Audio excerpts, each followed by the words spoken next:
Every drop has a purpose. It nurtures more than just our gardens. Protect what connects us. Conserve what sustains us. Because water is life. I am running for the seat because I want Miami Gardens to continue to be a place where families can build a life, where our youth see opportunity for themselves, and where our senior citizens feel valued. You know, I truly believe that if we focus on the quality of life today, that we can build a much stronger city for the next generation that chooses to call Miami Gardens home. I'm running to protect residents. I'm running to protect services. I'm running to protect the quality of life of Miami Gardens. Hi, I'm Katrina Wilson, and I am running for school board member, District 1. I've been a lifelong educator for more than 30 years, and I have served in Miami-Dade County Public Schools for almost 40 years. I think that I have a depth of knowledge about education and an experience. Education is the gateway to the future. I think it allows you to dream.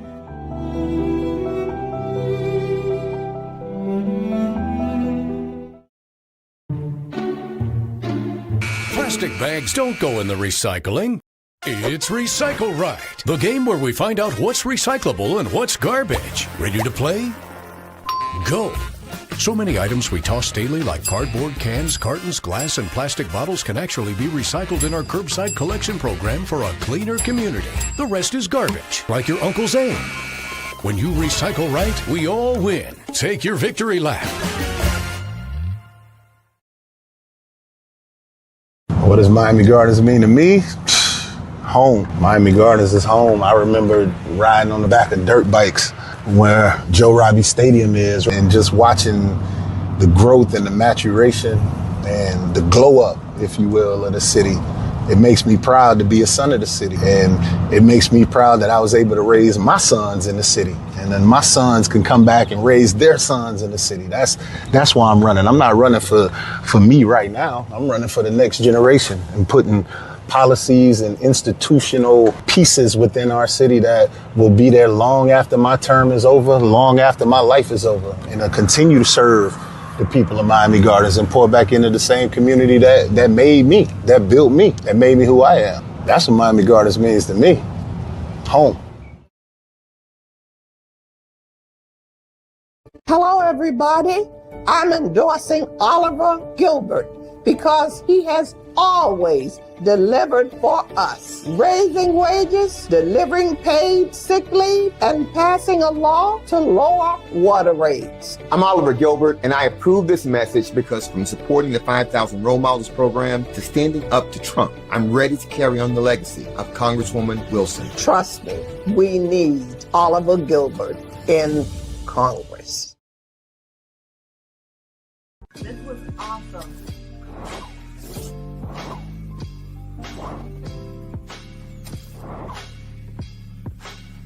Thank you for tuning in.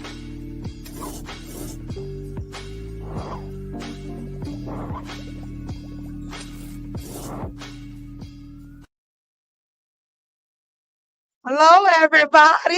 Welcome to Hello News. Welcome to another episode of the Can We Talk podcast, our show where we talk to dope people in the community doing dope things. This is our special edition of the political coverage. We're doing candidate interviews on our special day and time on Tuesdays. We are live. We have some amazing candidates today who are here to tell you their story. And as y'all saw, I hope y'all caught the connection with my last ad. I was so happy to get that ad because I got my girlfriend Drika on the screen. I'm not close. I'm not much closer to getting my meeting with her and my picture with my hat. Hello, keepers. I see y'all already ready in the chat. How y'all doing? How y'all doing? How y'all living? How y'all live? We're going to do a quick roll call and we're going to jump right into our candidate interviews. And so when my first guest, Mr. Wilson, is ready and he gives me a thumbs up, we're going to jump right into it. So let me see who's in here on the check-in. What's up, Guy St. Louis? What's up? You a new name in the chat. Welcome to the Hello News family. Can We Talk podcast? Hey, Kimber, Miss ASAP, be informed, sickle cell awareness and advocacy. Hey, what's up, Tontis Keepers? Let's go. What's up, mommy? Hey, what's up? Tell everybody at Jackson Hospital I said, what's good? Hey, y'all. What's up, Auntie Lori? I see y'all in the chat. As y'all can see, my family supports me, right? We love that. We love that. And we are all family right in here tonight. Loving all the love in the chat. Let's see who else is here. Hey, JJ in the building. Yes, another amazing show. We are geared up. We are geared up. Hey, I braid Alexis. And we do have those commercials. I look, the people they sending it in, they're starting to advertise with us and see the value in our our platform as they should. We have an engaged audience who it's politically inclined. Why wouldn't you run your ad? So shout out to all of our advertisers tonight. Hey, fellow keepers. Hey, hey, hey, what's up? Oh, what's up, Mr. Mega Music? What's up? Thank you for watching tonight. Hey, boo. What's up? Oh, Dr. Gallon is in the chat. Ciao. I'm trying to get my one-on-one. Dr. Gallon, we're gonna put him on spot. I need my one-on-one interview, Dr. Gallon. I seen you going off on the people. You don't enter the chat. You need to come on Hello News. Hello News family, don't we want to interview with Dr. Gallon? We need him to come and talk with us on Can We Talk? Hey, yes, thank y'all. Thank y'all. What's up? What's up? Oh, I see Brian Johnson. Okay, you in the chat too. What's up, Brian? I need you on the show too. Y'all, thank y'all for the quick roll call. Y'all make sure y'all like and share. Oh, I look good, friend. Thank you, friend. That's my best friend right there, Julius. So we are ready to go. Y'all make sure y'all like and share my guest tonight. Please make sure y'all share with y'all loved ones, y'all families, y'all supporters. We love to show the comments on the stage as people are cheering you on. So we really like to do that. So thank y'all so much for watching. Oh, thank you. Look, don't get me to blushing in here tonight, okay? I'm sick of y'all. Not too much, not too much. Uh, Yes, we do need a one-on-one with Dr. Gallon. So we did our roll call. Thank you, keepers, for watching. Again, like I said, like and share. Let's get those comments up. That's how we get monetized on Facebook and YouTube. That helps us with the algorithm, especially when we're live. So please, please, please like and share. So without further ado, I would love to jump into our first interview of the night. I've been really excited to have this conversation. You guys will see for many different reasons. And actually, me and him go, oh, we met probably 10 years ago. Wow. We met a long time ago. But you know what? Happy to see him in this light.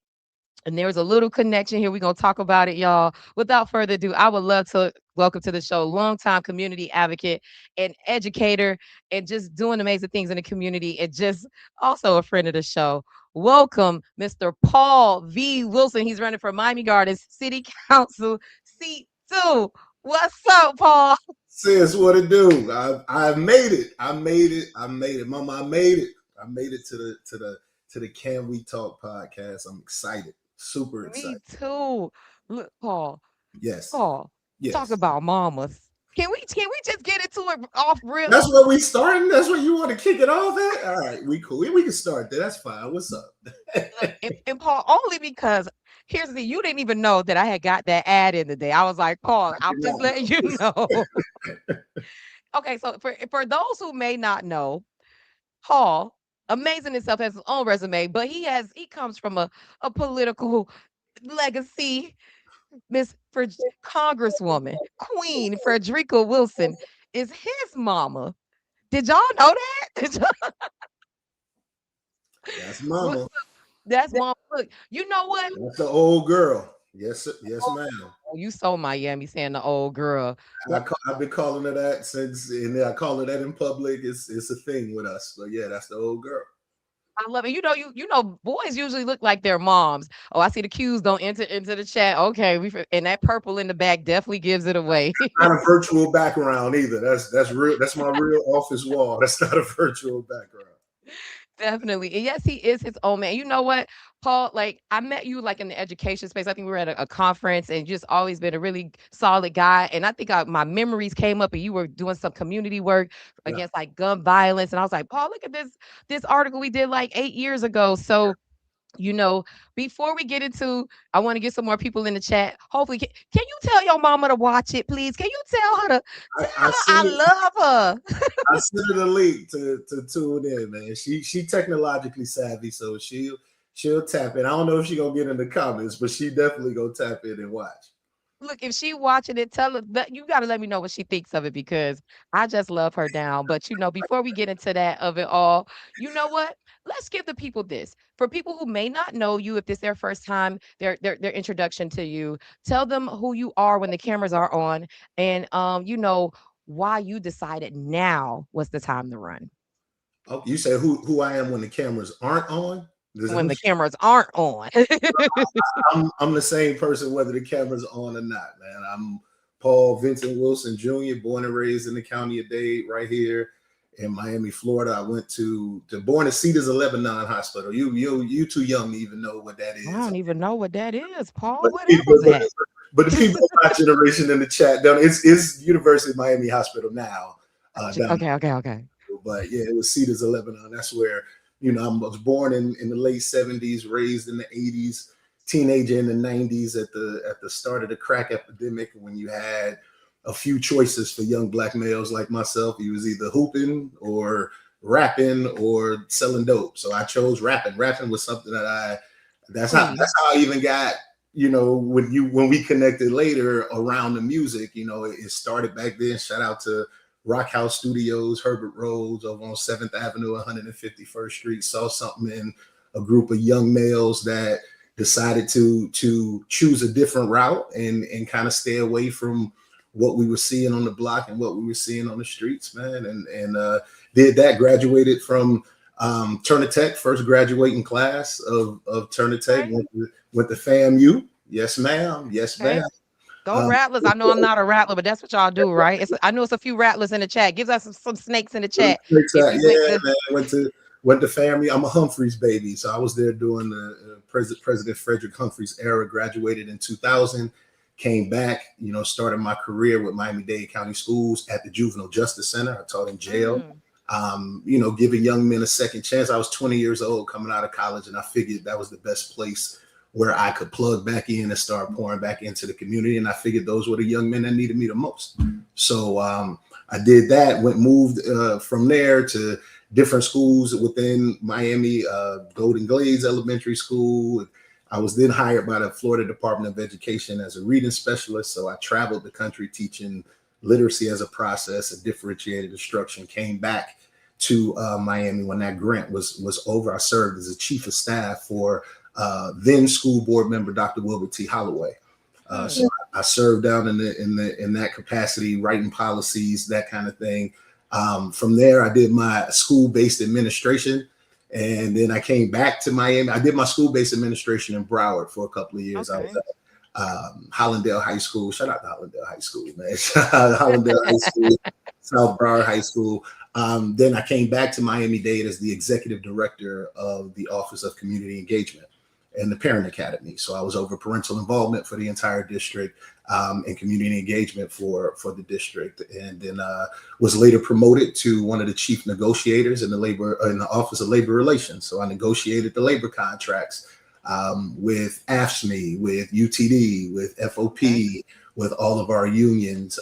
That was serious work, right? I learned a lot about people. I learned a lot about relationships. I learned a lot about compromise. I learned a lot about how to move something from an idea to actual implementation to produce results, right? So this is the work that I've done. From there, I moved, I was in school operations. I was over dropout prevention for a little while. And I had the honor of heading up and being the administrative director for the 5,000 Role Models of Excellence Project. We had, at that time, 110 chapters across Miami-Dade County, servicing about 9,000 young men, exposing them to what we wanted them to do through our college tours, and really exposing them to what we didn't want them to do through our prison visits and whatnot, just trying to help these young men down that perilous path of manhood. And then from there, I was in the Department of Special Programs, where I was in charge of safety and emergency preparedness for all the schools in Miami-Dade County. So, and the kids in DJJ custody and DCF custody, and a part of the human trafficking trade and our homeless population. So it was really a full circle moment for me, having my career start there and then having my career with Miami-Dade Public Schools end there. And for the last 9 years, I've been working for an educational consulting firm where I work with large school districts and state departments of education, where we do comprehensive needs assessments. We look at a system from A to Z, from finance, operations, facilities, etc. We identify bottlenecks, we identify inefficiencies, we identify wasteful spending. We create an action plan around those things that we identified, and then we help that district or that state department of education implement that plan so that they're no longer wasting money or have bottlenecks or inefficiencies in their system. So that's my husband of 22 years. My wife and I just celebrated our 22nd anniversary this past Saturday. Thank you. Black love. Absolutely. I'm a father of two. My oldest son, Tristan, graduated from Miami Norland Senior High School in 2024, led them to their 7th state championship in basketball. He now plays Division I basketball, full scholarship, graduated with a 4.5 GPA, summa cum laude, top 5%. Very proud of that young man. My youngest son is a point guard at Miami Norland Senior High School, following right in his brother's footsteps, straight A student. Very proud of both. And he goes to what school? You broke up a little bit. Miami Norland Senior High School. Oh, okay, right okay. Beautiful city of Miami Gardens, my zone neighborhood school. Yes. Oh gosh, so you're gonna wake the Vikings up. Okay, y'all girls. Okay, y'all. Shout out to Miami Norland Senior High School and the beautiful, wonderful principal, Ms. Rhonda Gaines Miller. She has done a fantastic job at creating such a culture that embraces and envelops those kids in love, in confidence and encouragement. Shout out to her, man. Shout out to Viking Nation, man. Viking Life. We here.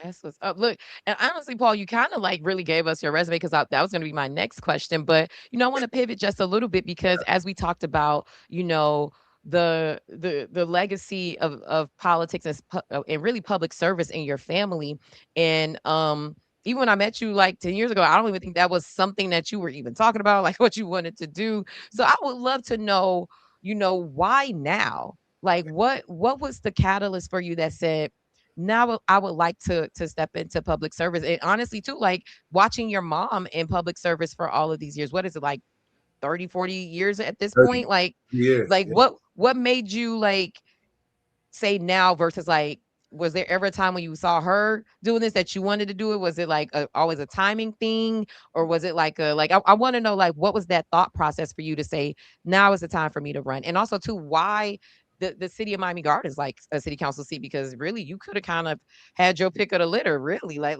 let's be clear.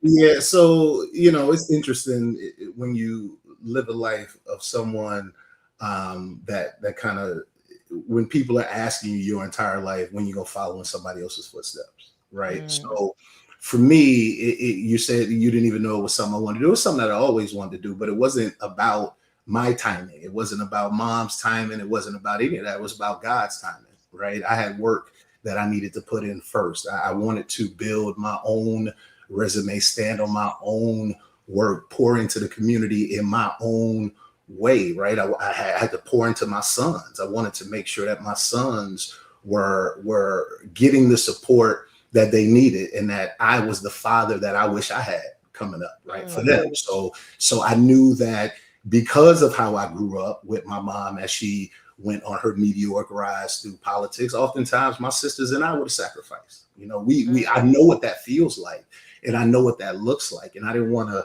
necessarily put my sons through that, because I knew I needed to pour in them in a different way. Growing up as two young Black males in America right now, I needed to pour into them a different way. So I wanted to put this work in first, but I've been doing community service and public service my whole life, right? Education is exactly that, right? Is helping families raise their children, right? Is helping families create opportunities for their kids. And so for me, those two things aren't separate and apart, right? Those things are all encompassed for me. And when you ask, like, why now and why Miami, because I want to do it the right way, Jay, right? Like if this was for me, like I hear the people talking, you know, like I may not respond to what the people say, but I hear the people talking, right? And I've heard different things around, like, oh, you know, he's just doing this to get this, or just because of his mind and all this. If that was the case, like you just said, I would have done this 20, 25 years ago, right? If I was gonna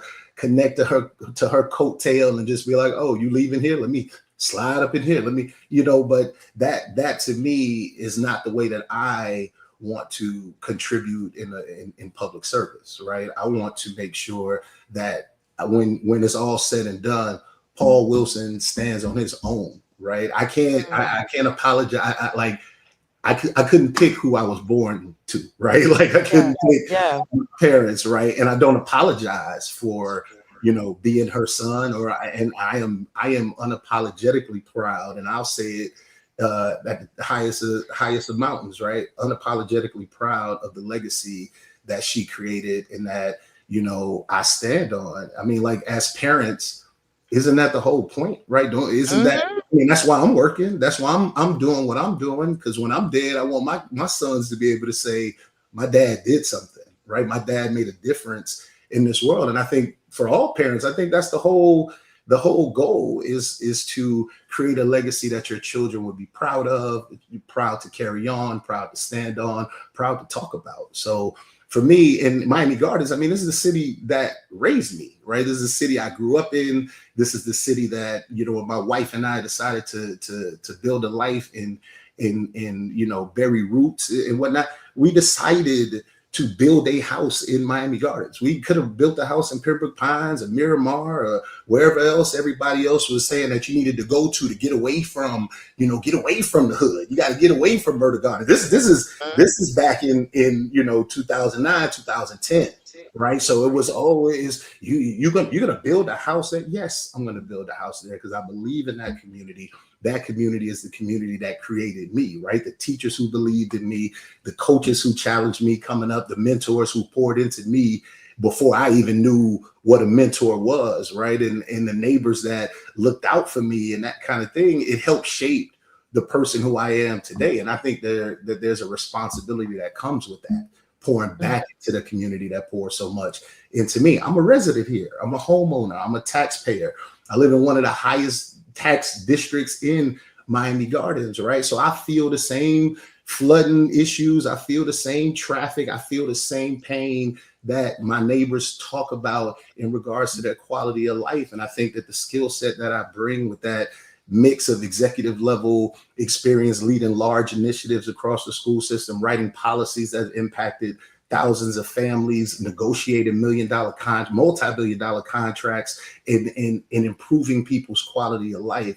I think that same skill set is applicable to what it'll take to make sure that Miami Gardens continues to elevate, continues to be a place where families can build a life, where our youth see opportunity, where our seniors feel valued, and where people aren't being priced out because of people coming in, right? We got to make sure that Miami Gardens remains ours. I remember when Joe Robbie Stadium was a field of white sand that people would dump trash on, right? No, I remember when Cherry Bay was the only place that people could live out that way, right? And just watching the growth of this place, watching this city grow up and glow up in a very, very short amount of time we know that there's more growth coming, and I want to lead Miami Gardens and elevate into that next frontier that we're going into.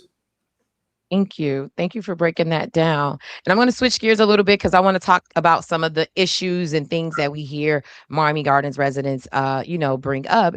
I'll be watching the city council meetings, so I'll be hearing what they're saying. One of the issues residents consistently raise is traffic around Hard Rock Stadium during major events. What solutions would you support to reduce traffic congestions and improve the quality of life for nearby residents while still embracing the economic benefits the stadium brings to the city? So yeah, I think Miami Gardens is that stadium attracts, right, world class types of events, right, and we all know with world class events you're going to have world class headaches when it comes to traffic, when it comes to access, when it comes to all of this. The question becomes, because those things are going to happen, right?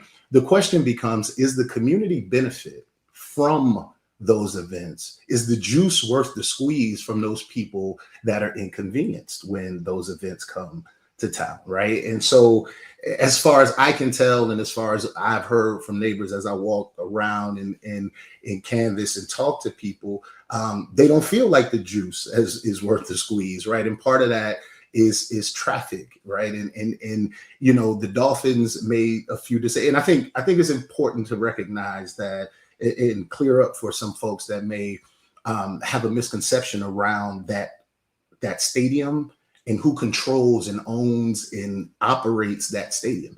That stadium is county property, right?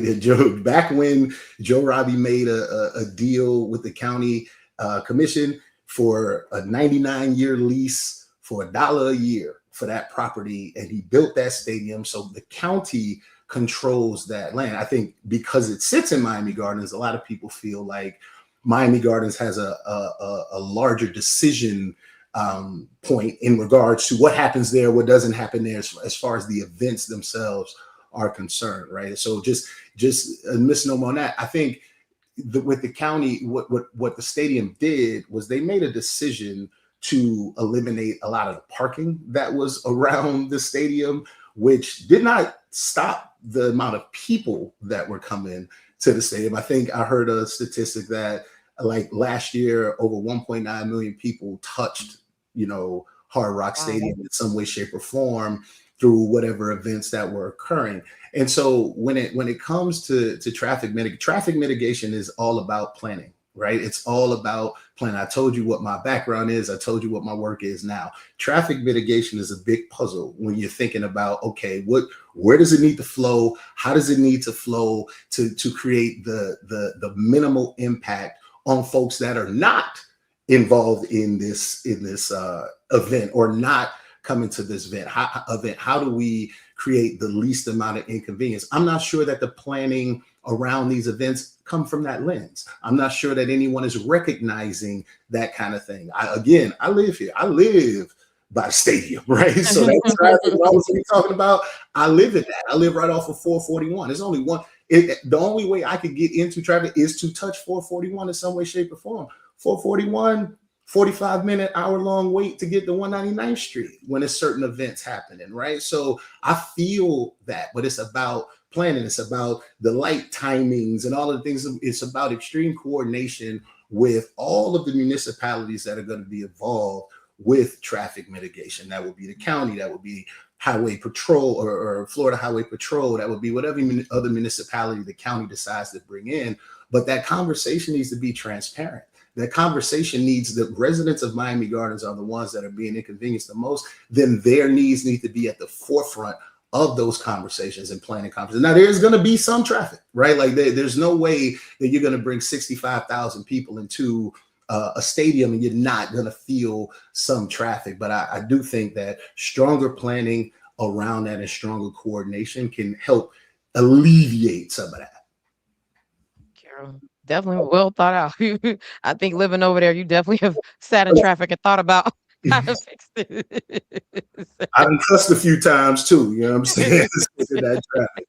Like, I'm just trying to get the CVS right here. And I know, because I have to come through that way a lot too from where I stay. So I totally get what you're saying.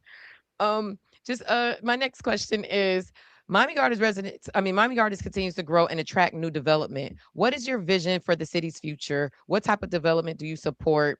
And how would you balance economic growth with protecting the character of the existing neighborhoods? So, for me, like, growth and development, in my opinion, should improve the life of the people that are already here, right? Development should bring jobs for residents, and local businesses should have like first right of refusal or whatever for contracts, right? Like, infrastructure should improve if you're bringing in more units or more people, like roads and drainage and lighting. All of that kind of stuff is impacted by development. So I'm in full support of smart development, right? Development that does not, create what some of the things that we've been seeing in regards to prices, in regards to affordability. I think I've seen a couple of developments coming in that have a set aside for public employees of the city of Miami Gardens, right? Now that number is 5%, which to me is, you bring in something that has 250 units, you're talking 9, maybe, somewhere around that. I'm an ELA guy, not a math guy, but no, you're talking about like around 9% or so. So, I think that needs to be 15 to 20%, right? Now, those are the types of bold moves in tactics that we need to negotiate from a place of power when these developments are coming in. We need to make sure that, okay, if this is coming in, this is going to impact traffic, right? We just talked about traffic. This is going to impact traffic. This is going to impact lighting. This is going to impact parking, and this is going to impact public safety, right? All of these kind of things. It's not just, oh, we're bringing more units for people. Well, can the people afford the units, right? Are people in a position to afford that? So I don't feel like we can accept growth that creates more pressure on residents and really don't give them anything in return. Development needs to really respect the neighborhood's quality of life, and that growth should create opportunity, not displacement. Thank you. I see a question from actually a voter in your district, so I want to address it. As you know, live on Hollow News, we take questions from the audience. So this is coming from Tammy. I'm C2. North Miami has awesome programs for entrepreneurs in their city. If elected, how would you support growing entrepreneurs? Yeah, it's funny. I served as a senior policy director in the city of North Miami recently, right? And so she's right. North Miami has a number of ways to support small businesses and growing businesses and entrepreneurship. And I think Miami Gardens is headed in the right direction with that, right? We have, like you said, we have the city center growing in development about to pop. And I think it's all about really focusing on the individuals that are here, the cogs in the machine that are in Miami Gardens that make our cities go. And those are those small businesses. Big businesses are great, right? But the small businesses are really the backbone of our city and what we do and how we move. So, I would be in full support of increasing the support that we put behind our small businesses, the opportunities that we provide for folks that have ideas around small businesses, right? Every great invention came from a problem, and we have a bunch of bright individuals in Miami Gardens that, have that entrepreneurial spirit, may have that hustle, they got the somewhat of the knowledge base. They just need someone to help them connect those dots and put them in the right rooms and introduce them to the right people and expose them to the right information so that they can get a leg up and get a start and put those skills and talents that they have to use. So Thank you yeah. for answering that. Yeah. My next question is also still, based around our residents. Mm-hmm. They often tell us they're concerned about public safety, property taxes, illegal dumping, and unpermitted campers or RVs being parked in residential yards. Of these issues or ones that you heard from residents in your district, which would be your highest priorities, and what actions would you take to address them? Yeah, so for me, and I've heard a myriad of those issues and folks talking about all kinds of things. For me, the one that stands out the most is public safety, right?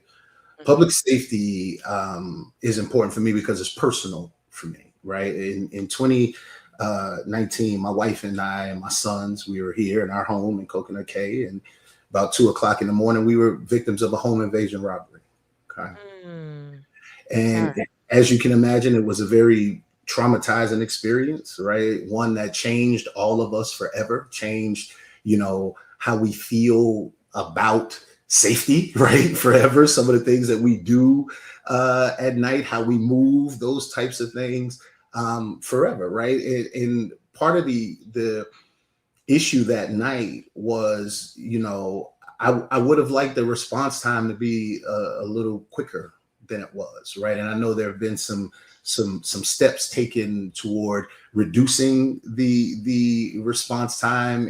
I know that we just passed a historic contract with our police department that now brings us levels the playing field a bit in regards to starting salary, so that we can attract and retain quality officers that were born and raised in this city, that understand this city, understand how to police this city effectively, so, and fill out our specialized units and that kind of thing, like robbery and homicide and those types of units, making sure that they have the officers that they need, reducing that response time. Public safety to me is the biggest factor in regards to quality of life that I hear the most from people. And public safety can mean a lot of things, right? It's not just as extreme as what I talked about. Public safety is making sure lighting is correct on the block, right? Making sure that in an area where folks are coming down the street 90 miles an hour doing donuts,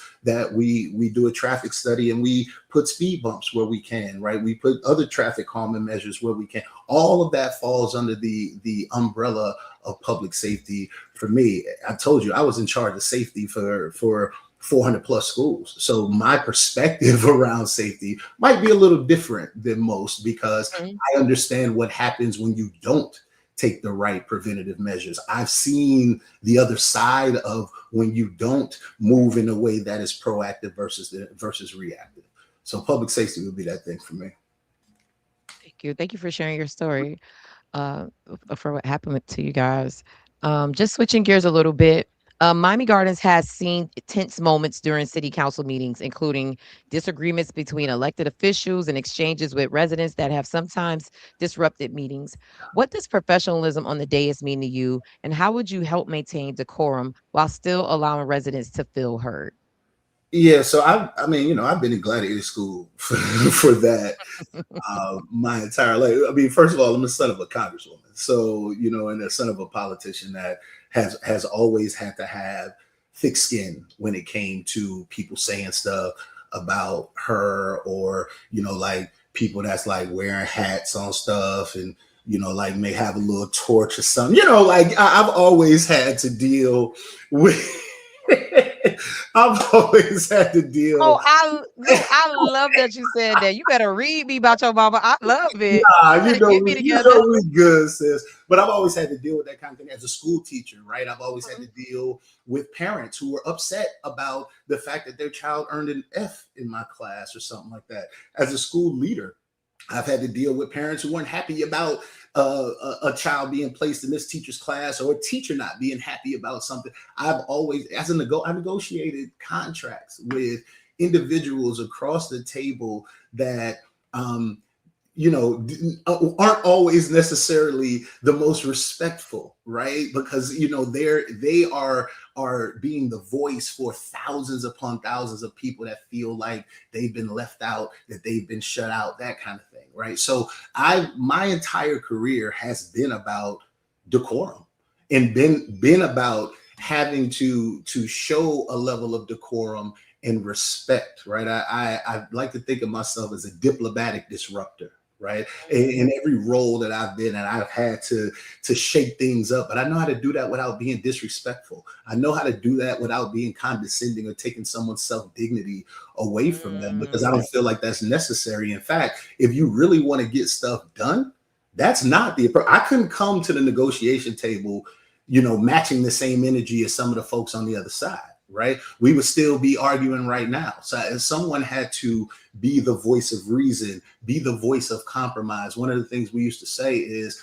the perfect negotiation is when both sides are equally unhappy, right? Because that means I had to give something up and you had to give something up too, right? So we have more skin in the game. So I've been doing this my entire life, and I think leading by example on that dais, and I think it's fine for, you know, our public to be able to come in and express their frustrations and express their concerns and call people out by name. No, these are the people that we're truly accountable to, right? These are the folks that we're asking in a few days, and even right now with mail-in ballots and all of that, to bubble our respective vote numbers, right? So why wouldn't we want to hear? I want you to hold me accountable. I want you to call me out when I'm not doing what I'm supposed to be doing, because I've always asked people to do that my entire career. I've always asked my kids to do that in my classes. My wife called me out all the time when I'm wrong, right? I want you to call me out because I make room in my personal perspective to be wrong about something.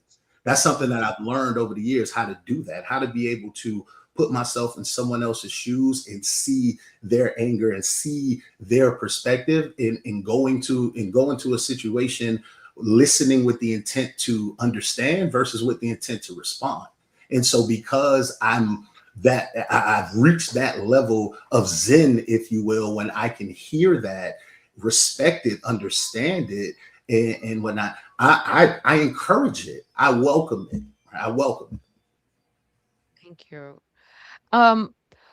If you're elected, what is one measurable accomplishment you hope residents will be able to point to 4 years from now and say that happened because of my council member? Yeah. So for me, I'm all about creating institutional types of pieces that will be in our city and serving our city long after my term is over, long after a bunch of stuff is over. And one of the things that I'm really looking for, I'm all about pouring into the next generation, right? I feel like if we pour into the next generation in the youth in our city, that's how we create a strong city, right? As we get older and as we mature and as we age, as we pour into them and give them opportunities, that's how we create a strong city for our own. So one of the things that I look at is we can never start early enough, right? When we're talking about pouring in to the next generation. So one of the things that I'm looking to do is create programs that assist parents that are currently in VPK, but may not necessarily be able to afford the entire day for VPK, right? I would want to step in and pay the rest of that day for them, provide funding for them to do that. Qualified parents within the district, within the city, whatever it is, people who understand the importance of their children getting a full day of socialization and how important that foundation is. And on top of that, now this parent has an opportunity to get employment, right? Because she doesn't have to worry about, I got to go pick up my kid and watch my kid. Now you have an opportunity to be gainfully employed and be a part of the Miami Gardens machine. So pouring into that next generation and making sure that they have opportunities to in pathways, real career pathways in the city that they live in is paramount for me. Thank you. And so now we're going to go to our audience. We had some few questions in there. Cool. One of them that came up during a previous interview that I just thought was a cool question, and I've been asking everybody, is about jazz in the gardens. And so the question is, what would be your dream lineup for This is jazz in the gardens? Okay. Oh, so this is a different kind of question about jazz. Okay. Oh, okay. Oh, man. Wow, my dream lineup. So I told you, I was a rapper, right? And once a rapper, always a rapper, man. So I grew up on hip hop. Like, I was a freshman in college when Machiavelli came out, when Reasonable Doubt came out, right? I was a freshman at FAMU, Young Hall, room 104, with my windows up because my windows faced the library, the stairs that you would walk down between the set and the library. And I have Machiavelli bumping out the window, or I'd have Reasonable Doubt bumping out the window, or I have AT-Aliens bumping out the window. So I'm a true like hip hop head. So my dream lineup at jazz would be, I'm also a Miami 305 dude through and through, right? So my dream lineup would be, I say Poison Clan. Gotta have JT Money and the boys, doing some of their greatest smash hits, right? Let me talk. I'll just say that I won't name no names of songs, but Yeah, Poison Clan doing what they Poison do. Clan. Okay. I would love to have Outkast be there. That'd be Right? a good one, I'm a huge Paul. Outkast fan. You know what I'm saying? I would love to have and then for the jazz, right? Jazz in the Gardens portion, because we kind of moved a little bit away from jazz. The R&B kind of feel. I'm an old school guy. I'm a huge Stevie Wonder fan. Stevie Mm. Wonder would be a part of that lineup for me. And the last person I'll say that I want to see on that lineup is a true Miami GOAT right here. It's Michael Sterling. I'm a I Okay. was listen, my place, them kind of songs, boy, I'd have put them on many Maxwell 90-minute tapes where I had to stick the tissue in there so I could record over what was art. Listen, don't get me started, but I would that would be my draft my dream lineup for Jazz in the Gardens. Michael Sterling, JT Money, and the Poison Clan got to be there. The Debonair, Drug, all them got to be there. It can't just be JT by. I need the original Poison Clan there. Stevie Wonder, doing his thing, and we could close the night with Outkast. Hey, I could tell you a music guy because you actually are like one of the few people who actually like gave us multiple artists and why. So I'm like, oh yeah, you definitely a music guy. You did this at one point. I did. Prior to like YouTube and camcorder, like Yeah, phones. Thank God. But prior to all of that, yes. that's what's up. So this question is from Soul by the Dock. Some residents in Andover said the new development is at a higher elevation. This has caused water to pool and flooding to occur for those in the original homes. How could you support them? Yeah, so I'm if she lives in Andover, I live right in Coconut Cay, so I understand that where we are, it used to be a golf course, right? So the elevation is all messed up all over the place. Like, it's my neighbors across the street. When it rains, the water goes all the way up into their garage. On my side of the street, because we're on a slant, it only comes up halfway, right? So I understand the frustration around that, and I would stand with those residents in Andover as they, try to connect with the developers, right? Because that's where we got to start first, right? These are the people who are building this development, and they did a land assessment, and they're supposed to level out the land the right way. So I would stand in solidarity to make sure that those things were done, and if they were not done the right way, I would stand with those residents to take the appropriate steps to rectify and mitigate those issues. Because again, I live that. I have a dog. Can't walk my dog when it rains because the sidewalks and the streets be flooded. So we can't go left, we can't go right. That is a continuous issue for many families here in Miami Gardens, particularly in the Coconut Cay, Andover, Vista Lago, this area over here. Thank you. This next question is the current councilman in the seat started having in-person quarterly meetings, but they stopped happening. How would you connect and stay connected with the residents?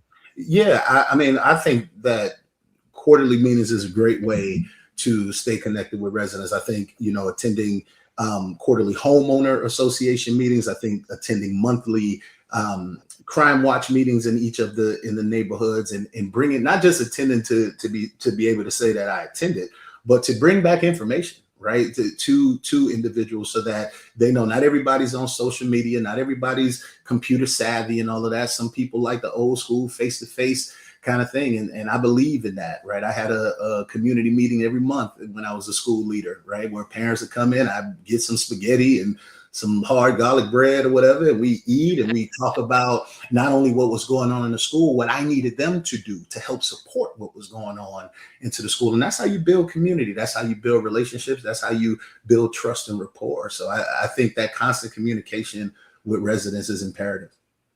Thank you. And one of my last questions, and we kind of touched on it a little bit, but I want to talk about the hat. I want to talk about the video that was seen across South Florida. And if anybody has not seen that video, go look at it and run my numbers up. Go look at it, run them numbers up. Yes. And so I was doing, and if you're a fan of the show, I have been doing an impersonation out of love for me and out of admiration, and also too fun of Queen Frederica Wilson, Paul's mama, the old girl, right?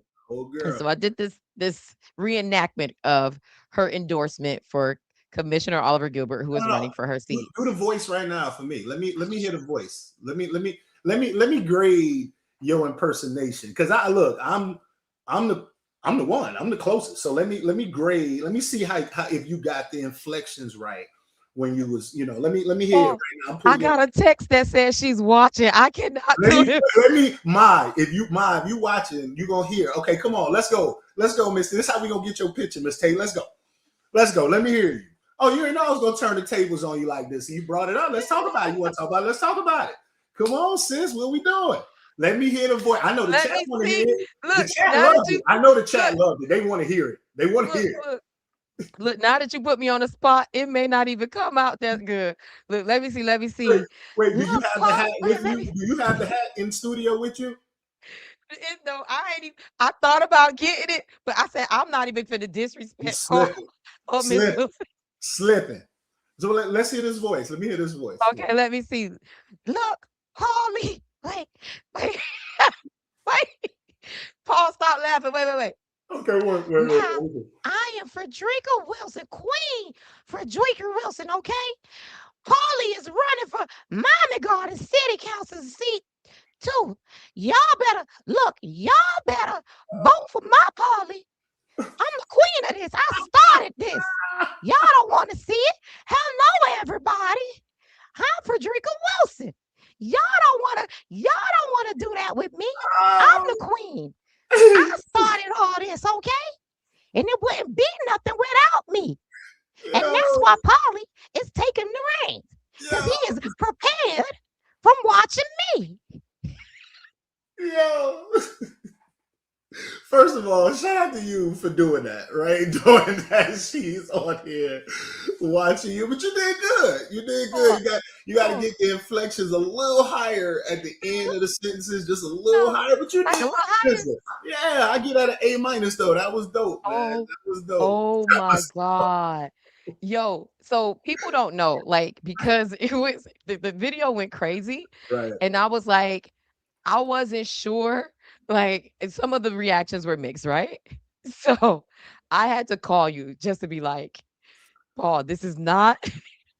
And your reaction to it was like so down to earth or whatever. And I told you, I was like, this wasn't from a place of disrespect or anything. I just like, if like your mom has a distinct voice, and here's the I like doing voices, but it's not like that. So we had a conversation offline, and I was just like, I just want you to know, I apologize if you felt offended. Please get this back to your mom and your sister, your family. Like, that's what is in it. But it was anything disrespectful out of the way. But I was just making fun. Also, she's a public figure, right? And you were so cool about it. So that's how. I know he was laughing, and I was like, Paul. So I'm like, tonight, I want people to know like how you actually felt about seeing me do that and hear that, and the fact that you made me do that like, yo, I'm never gonna. She's never, yo. Your mom's gonna swing on me when she sees me. She's never gonna take this picture with me. My mama gonna respect that, man. Trust me. She's gonna respect that. And yeah, I just want to, first of all, yes, I want to shout you out for a couple of reasons, right? Number one, you did reach out during that time to make sure that it was known what your intention was and what have you. And I remember saying to you, you're a journalist, right? This is what you're supposed to do. But I also remember saying to you how proud I was of you, because you have woken up an entire generation of people that may not have been as engaged to what's going on in politics, be it state politics, federal, local, whatever it is, politics in general.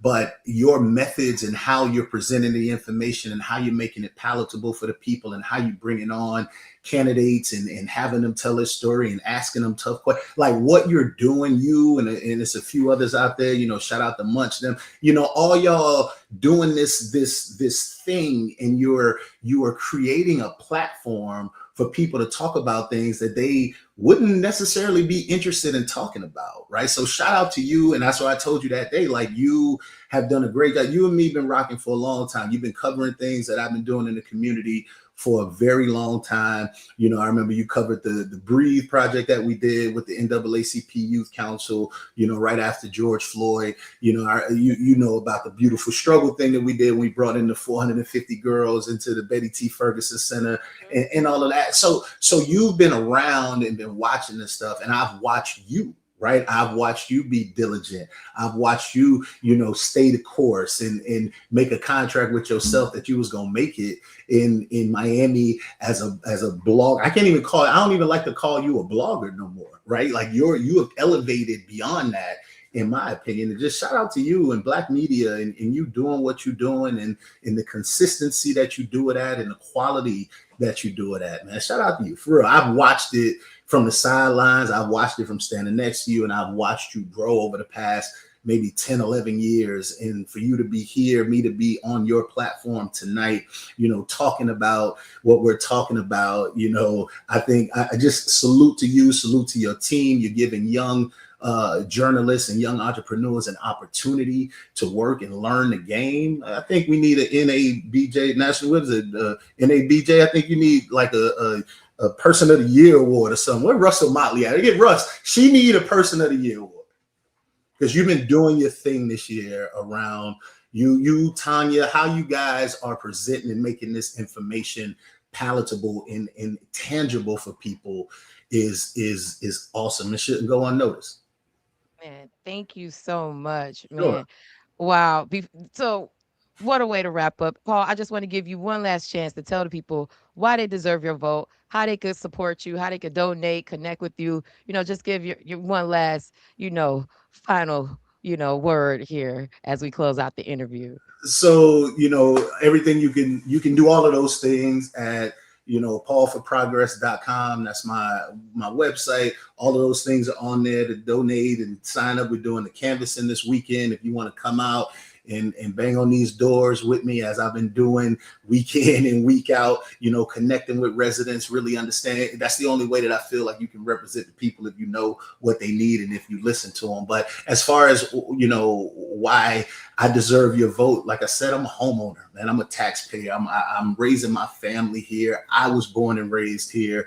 I sit in the same traffic. I pay the same rising costs. I worry about the same public safety issues, right? I want the same thing that everyone else wants, right? Safer neighborhoods, opportunities for my children and your children, and that our tax dollars are being spent wisely. The difference between me and other individuals, you know, is I've spent my entire career learning how to solve complex problems and bring people together and negotiate tough decisions and make large organizations more accountable, right? And I want to use that same skill set, you know, to serve the community that helped raise me, right? And I purchased the house here on purpose. Like, it wasn't given to me. I didn't inherit it. None of that kind. I purchased the house here on purpose because I believe in this community, because it gave me everything that I have. It gave me all of my opportunities, and this is the next chapter of my service. So if you believe in what I believe in, if you believe in progress, on August 18th or on election day, or August 3rd when early voting starts, or even right now, if you got your mail-in ballot at home, you live in District 2, pull it out, Bubble 162, right? I'm Miami Gardens born, Miami Gardens bred, and God willing, when I die, I'm gonna be Miami Gardens dead. So I need your support. I'm rocking out with y'all. I love y'all, and win, lose, or draw, I'm still gonna be here pouring into this community, helping to shape the next generation like I've done for the past quarter of a century. Come on now. Paul, look, Paul supporters. I see those P5Ps, those P4Ps in the chat. Come on, y'all. Put the P4Ps in the chat. Run up these numbers, man. And I gotta give a huge shout out to your wife, beautiful wife. She's always supporting, always great energy every time. Happy anniversary. That's my best half. Thank you very much. I appreciate it. Black love, gotta love it. Y'all put those P4Ps in the chat. Thank you so much, Paul, for coming on, always supporting High Low News. Y'all heard it here from him first. We don't tell y'all who to vote for, but you hear his story and you make the best decision for yourself at the voting booth, and may the best person win. God bless you, Paul, and thank you again. And tell your mama I said, hey girl, hey. No, I'm about to go down there right now. My mama we all live in the same community. I'm about to go right down around the corner, right now and get her assessment right now. Oh, please do. Please tell me. Tell her I love her. But thank you so much. This has been amazing. You got to come back. Friend of the show. Thank you, sis. Appreciate you. Keep doing what you do. Thank you. You too.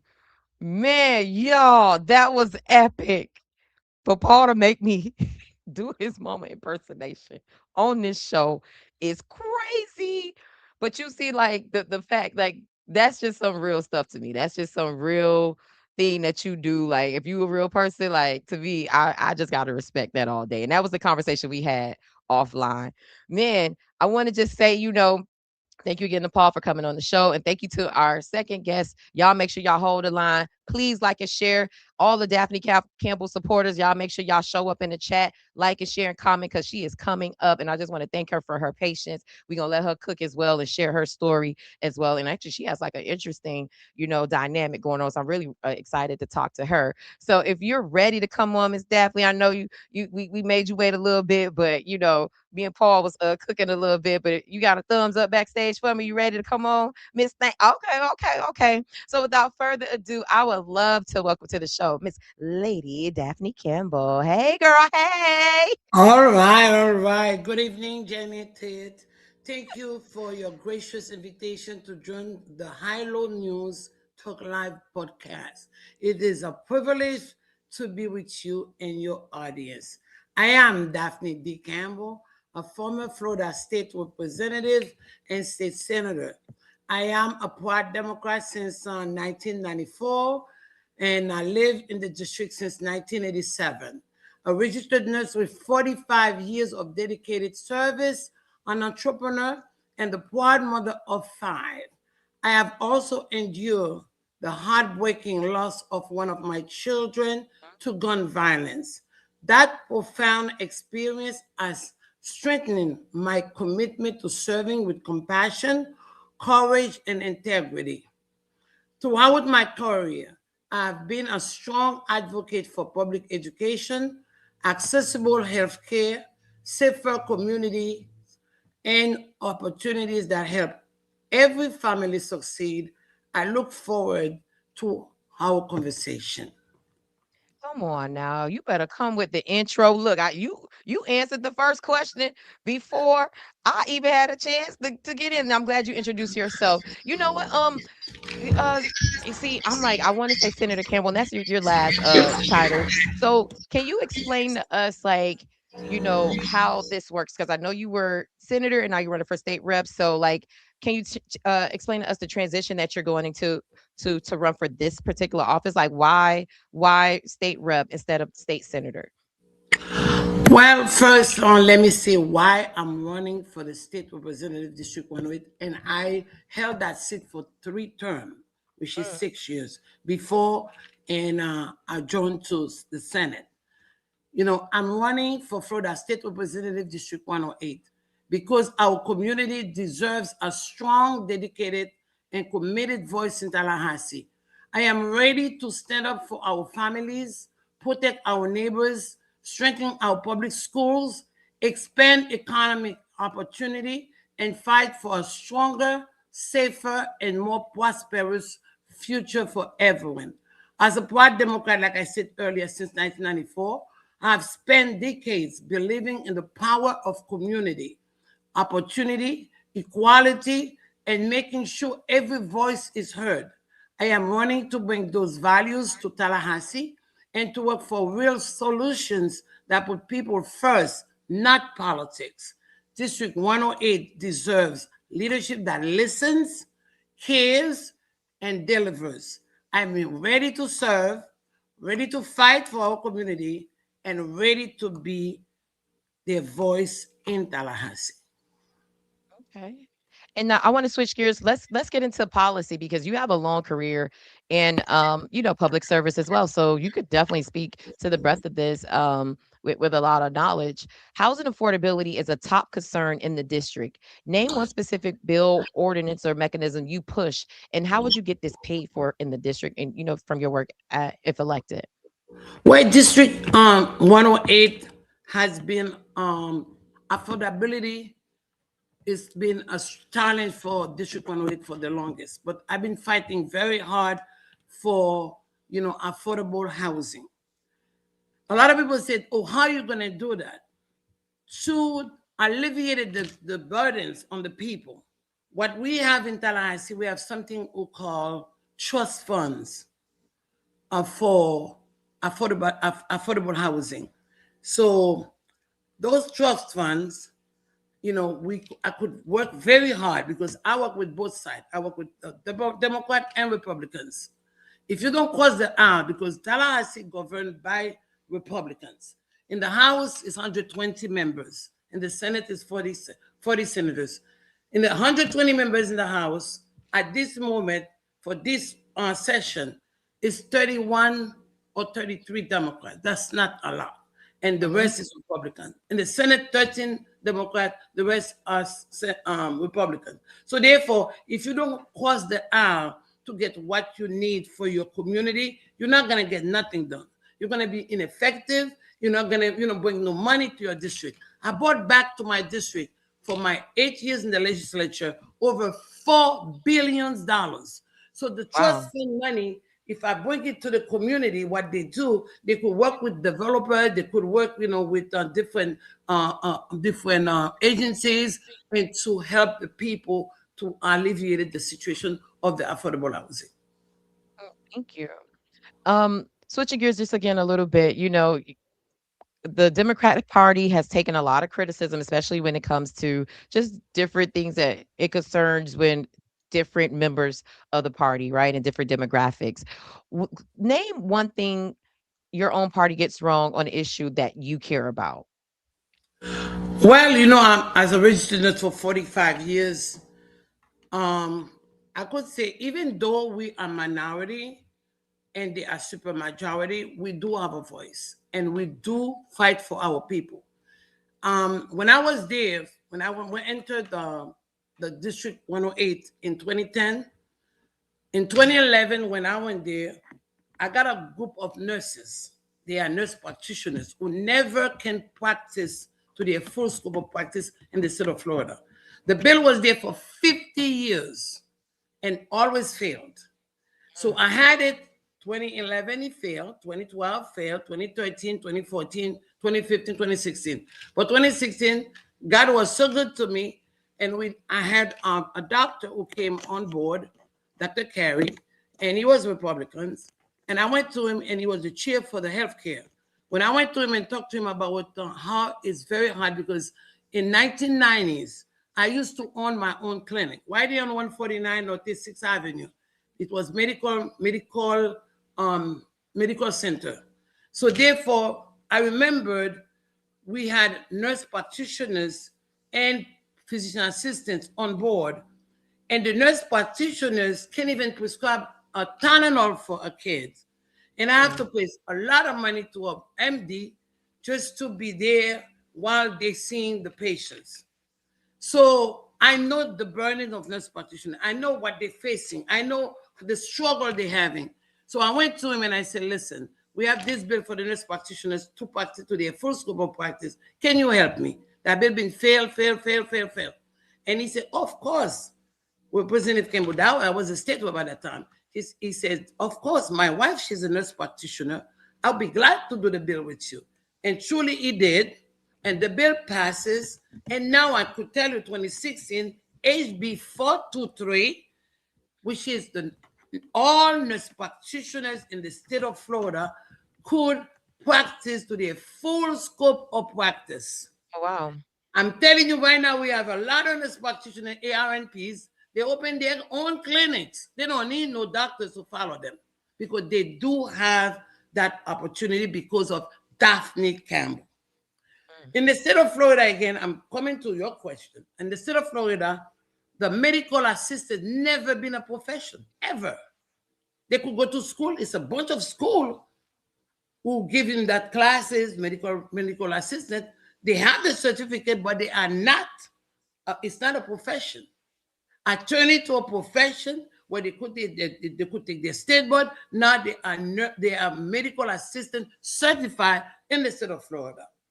And I could name a lot. Even me, when I left Haiti, I went to New York as a registered nurse. I took the board and I passed it.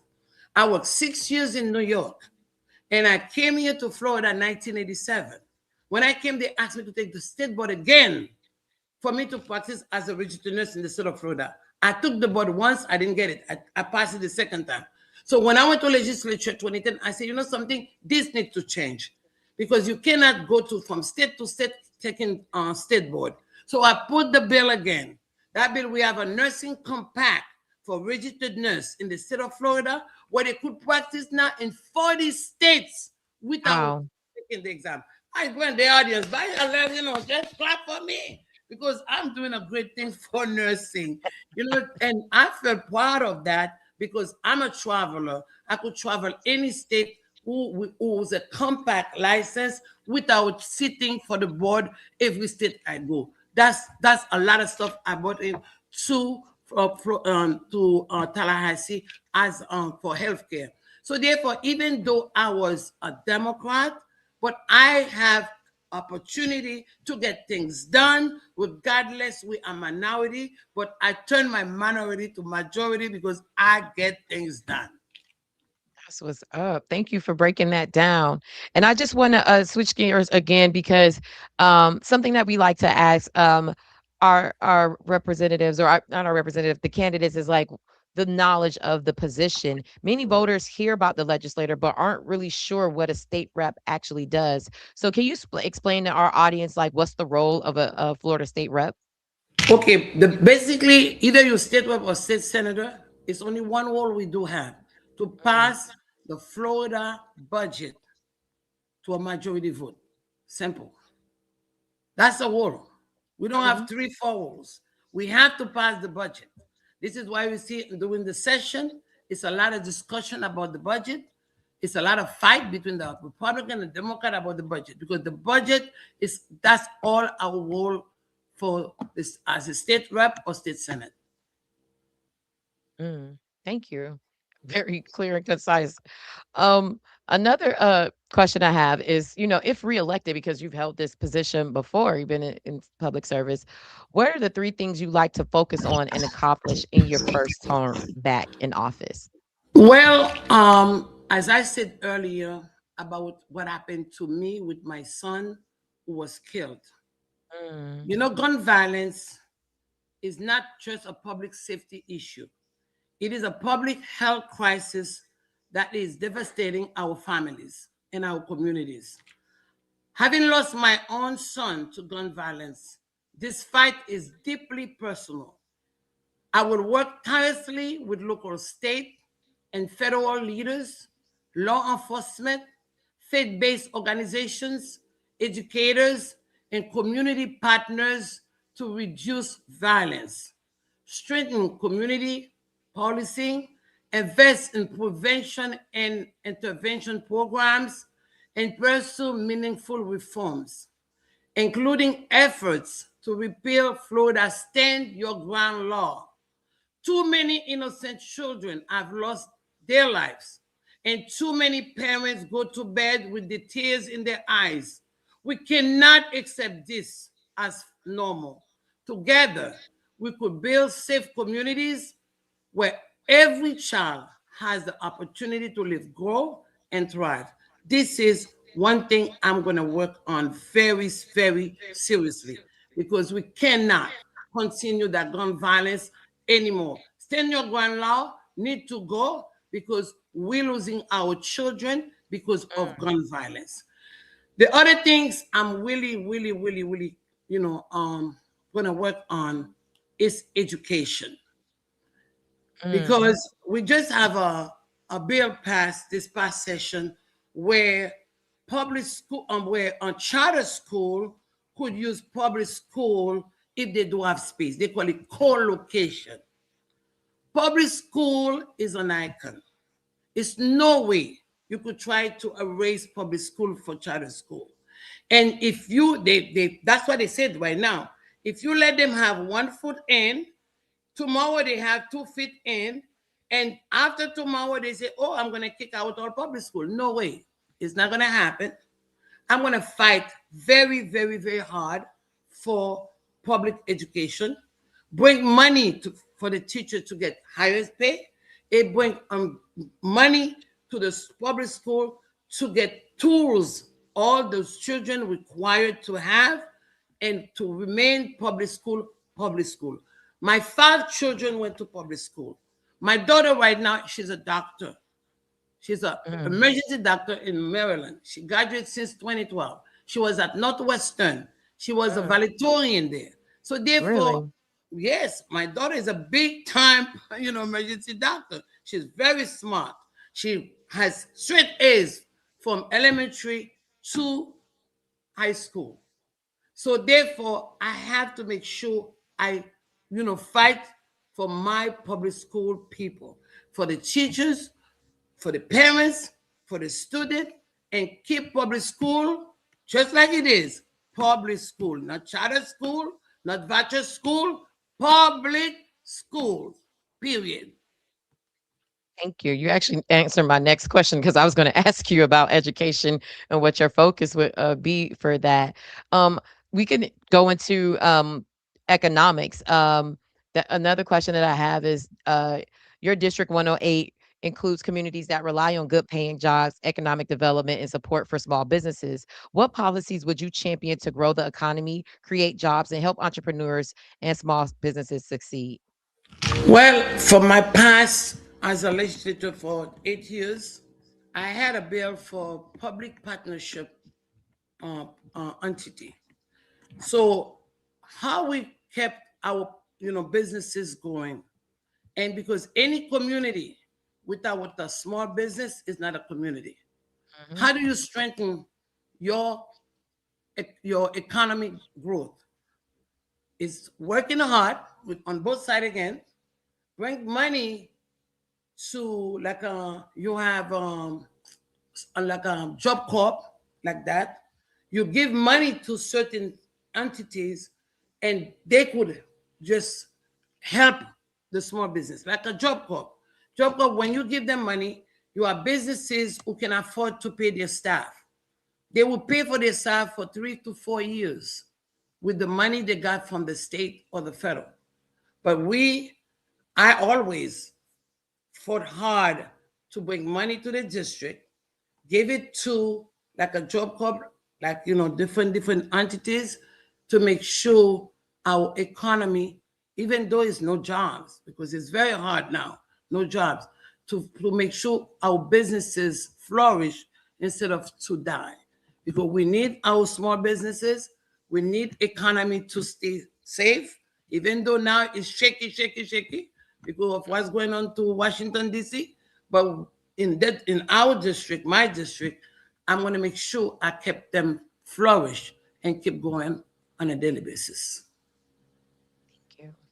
So Florida continues to face challenges, unique challenges related to transportation, infrastructure, flooding, climate resilience, and rapid development. What role should the Florida House of Representatives play in addressing these issues, and how would you advocate for District 108? Well, 108, we have a big issue of flooding, especially in North Miami. But every year, I bring the money. We have money we call like a water projects. Every year, I bring the money to them to make sure, they could help people with the flooding issues. Because I believe in climate change. So this is why I fought hard in Tallahassee to bring the money to the district. Every district I represent. In the House, I did represent 4. Not Miami, Miami Shores, El Portal, Biscayne Park. Everyone got money. In the Senate, I represent 15 cities. Not Miami, Miami Shores, El Portal, Biscayne Park. We have my Akola Lakes, Liberty City, Little River, Miami Beach, Aventura, you name it, it's 15. Every one of them, Golden Beach, every one of them got the money. I don't know what happened after I left. Because after I lost my son, I did lay back a little bit and I said, forget politics. But everybody calls me back and say, you have to come back because you used to bring the money. If an elected official went to Tallahassee, they don't work very good to bring money to help the communities, I don't know what to say. But Daphne Campbell is a result.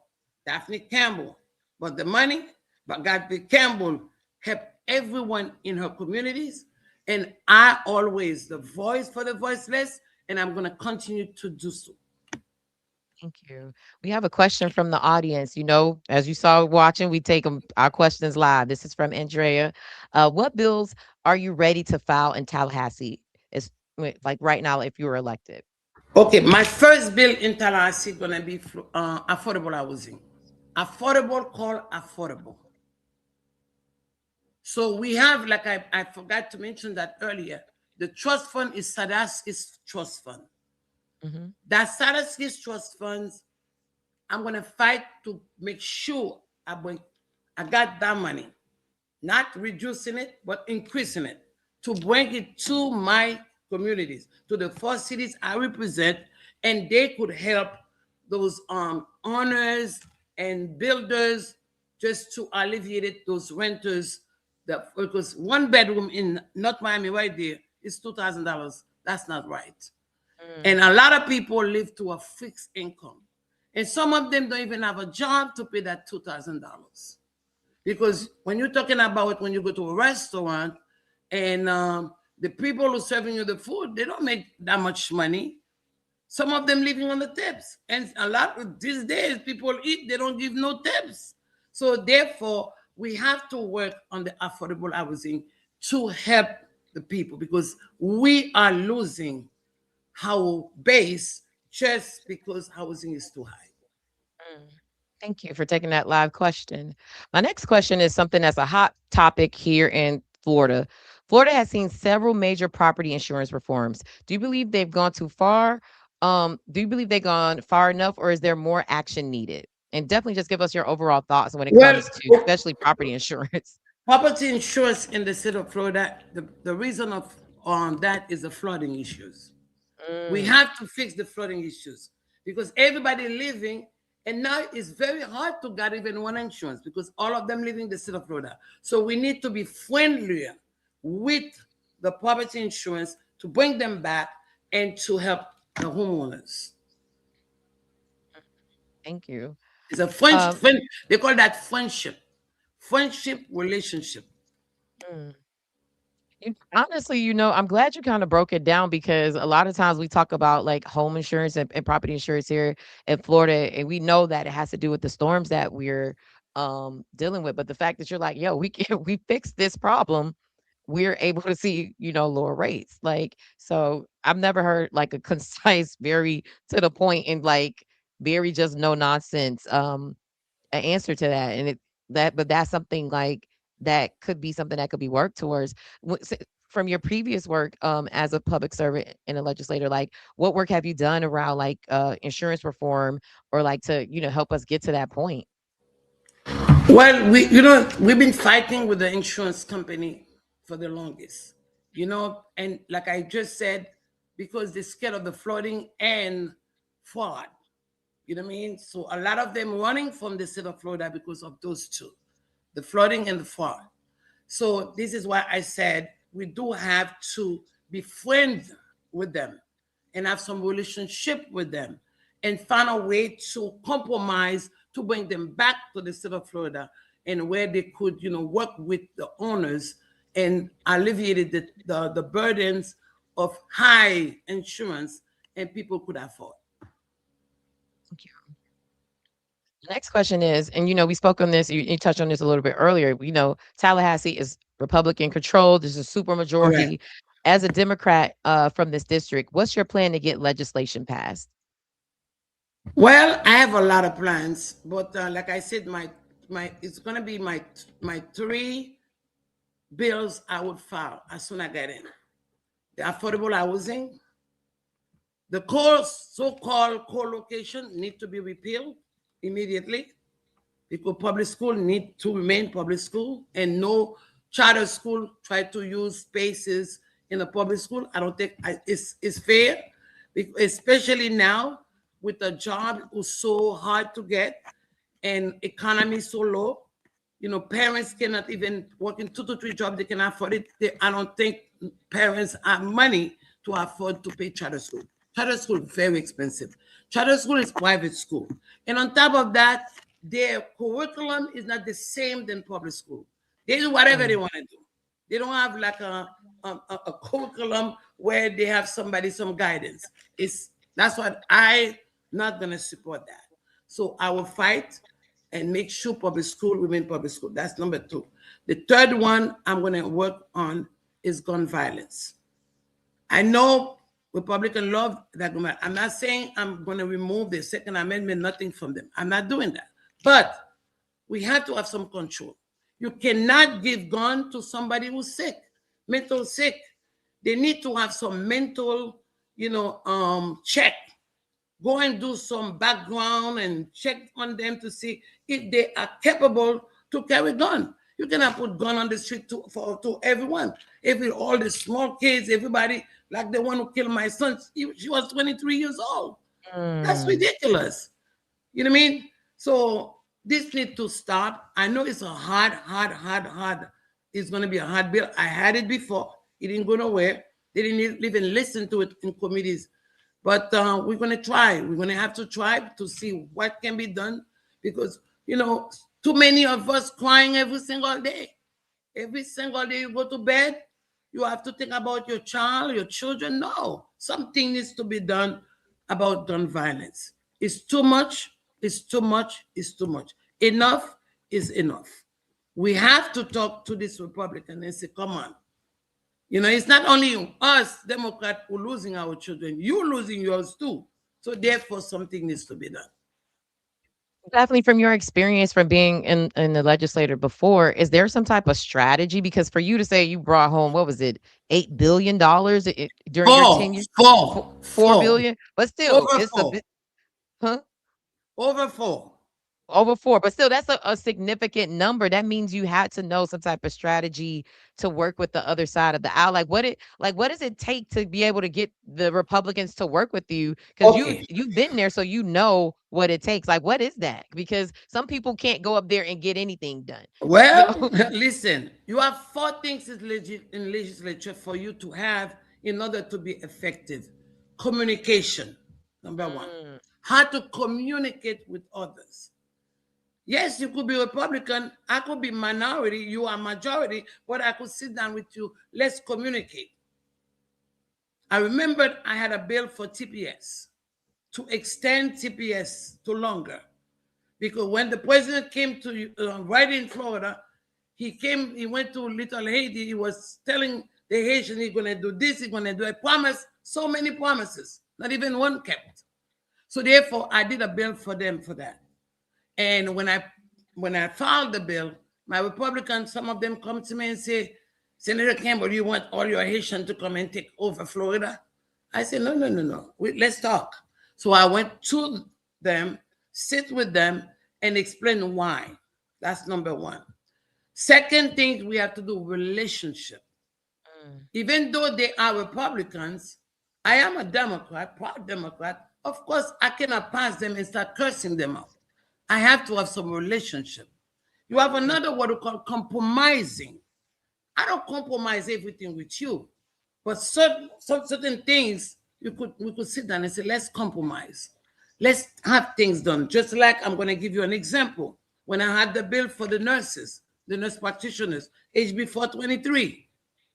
When I went and sat with Dr. Carey, his wife was a nurse practitioner and he said, oh, that's a good bill, Senator Campbell. I'm going to take it over. I'm going to be the prime sponsor. I said, no. That bill has been there for so long. We could do it together. So you're going to see that bill say, Senator Daphne Campbell and Dr. Kerry. It's 2 people, but we both are prime sponsors. You know what I mean? You have to compromise to get things done. I said, I know you want to take over because he was the chair of healthcare. If he's chair of healthcare, I cannot fight the man. He's a Republican, he has majority. Every committee is more Republican than Democrat. So therefore, I said, okay, as long we pass it, as long we get it to turn into a statute, Florida statute, and have my nurse practitioners, I don't have any problem with that. Both of us done it together. Most of the healthcare bill, I done it with Dr. Carey. And most of them, and all of them are Florida statute today. So that's compromise. And you have another word, respect. We have to respect each other. You're Republican, I'm Democrat, but I respect you, you respect me. Therefore, if you have those four, I say communication, relationship, compromise, and respect. You have those four. Trust me, you will be effective. When I ask for something in Tallahassee, I get it done. When I request my appropriation, because we have appropriations, I put all my appropriations before the governor, like vetoed. They will call me in their office. Representative Campbell, can I see your appropriations? And they will go over each one of them and go and evaluate them themselves and call the people and get the money. That's how I brought all this money. Wow. That's 4 words. I'm humbled. I'm very respected to everyone, both sides. Okay? And I compromise. And I know how to keep my relationship on both our relationship. You have to cross the R. If you refuse to cross the R, you're not gonna get nothing done. They have elected officials who don't bring even $1 to their district. Wow. And that's not good. Because you know who suffered? The communities. They are the ones who suffered.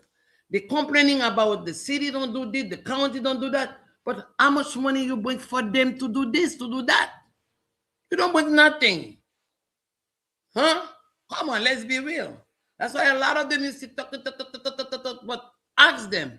And it's very easy for you to go on Florida House of Representatives or Florida Senate. You could check to see how much money they bring into their district. If they lie to you, check them out.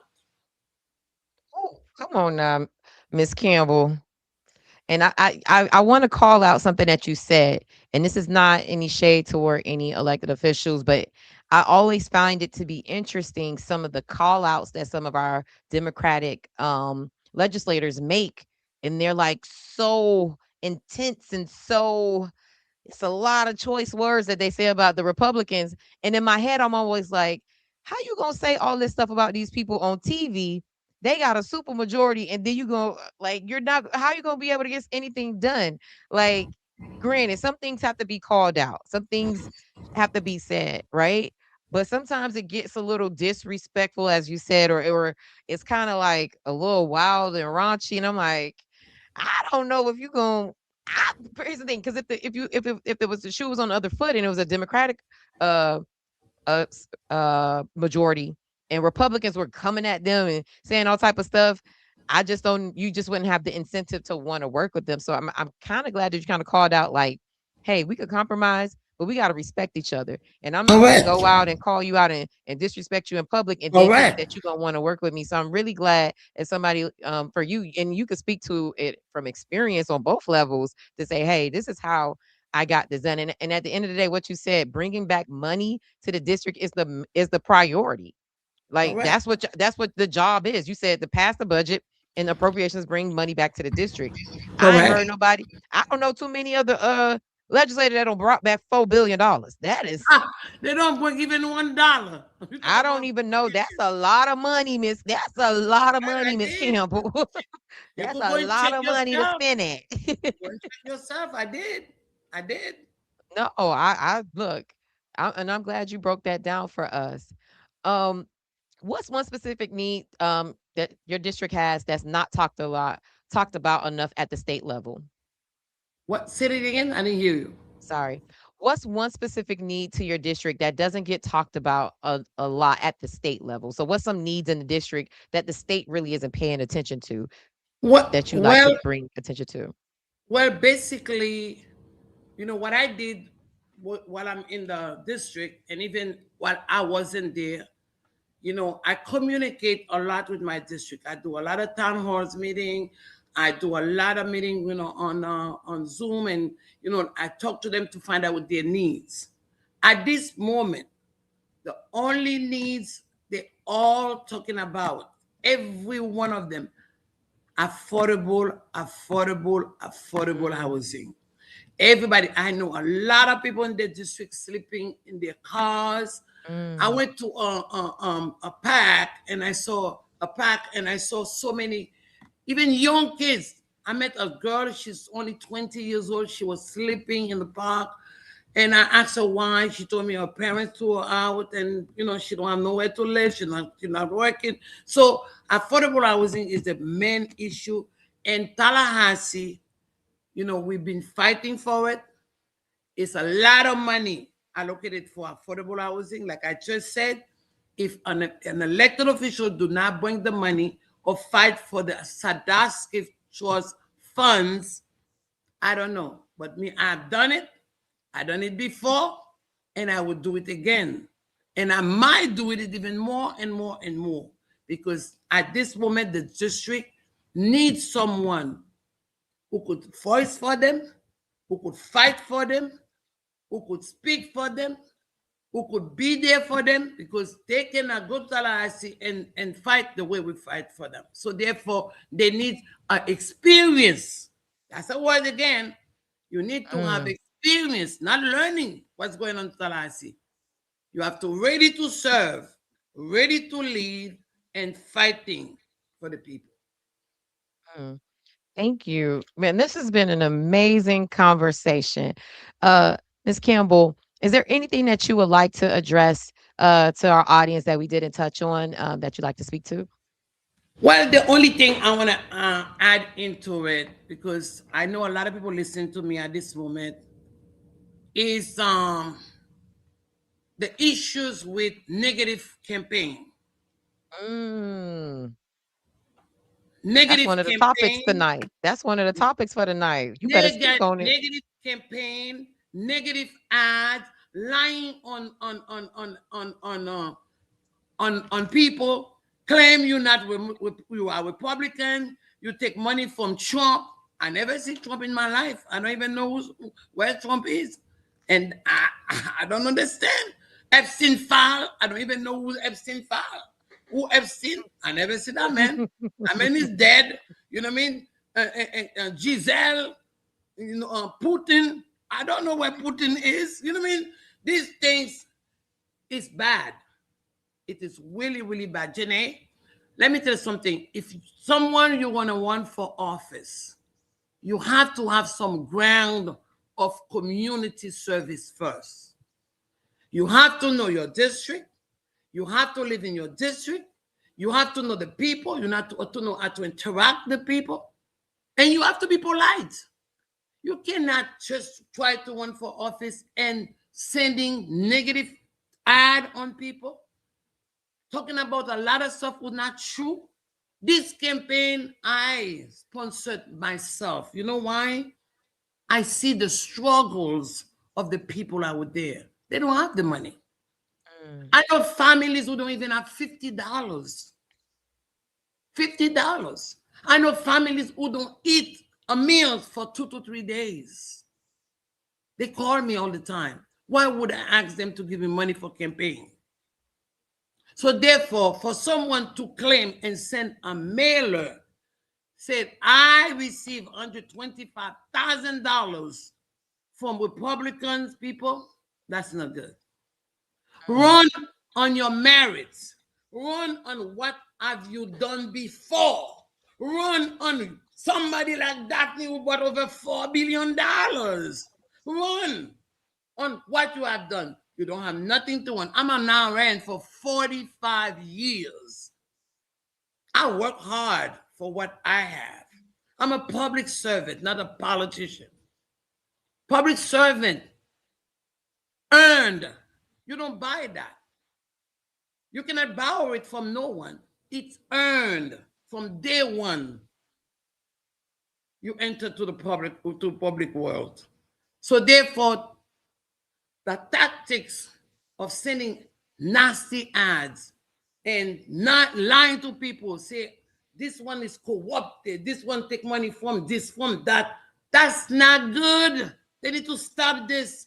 That's why the voters don't want to vote no more. Mm. Every door you knock, the people, that's all they complaining. They cannot stand that nasty mailers. They cannot stand this one say about that one say about no. You know the person work hard in the community. You know what they have done. You know their work. You know they make money. You know they are good public servant. Leave them alone. If you're not ready, move out. Period. Period. But this need to stop. And that's what I touch on that, because I'm going through that right now. And that's not fair. Ooh, thank you for speaking on that. Thank you for sharing your side and your piece on that.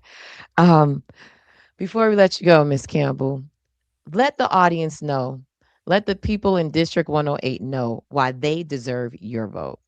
I mean, wait, I said that wrong. What they Let the people deserve, know why you I deserve their deserve vote. their vote. Okay. But it's simple. Jeanette, it's simple. First, let me thank you for the invitation. I thank you from the bottom of my heart. I thank all the audience who listening to you at this moment, who listened to me and who heard my voice. I thank everyone who's watching at this moment. Everybody knows Daphne Campbell is result.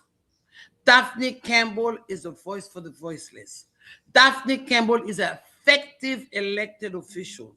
Daphne Campbell is a public servant, not a pocket servant. I work for the people. I work for you who are watching right now. So District 108 deserves better. Deserves someone who has experience, someone who cares for her communities, and someone who will continue fighting for better, for worse. I ask everyone, vote for Daphne Campbell is vote to have a better education. Vote for Daphne Campbell is for to have affordable housing. Vote for Daphne Campbell is to fight the gun violence. Vote for Daphne Campbell is to continue the health care result, like I already talked about all of them, and it's more into it. And vote for Daphne Campbell is to continue supporting small businesses and keep small businesses flourishing on a daily basis. Vote, vote, vote.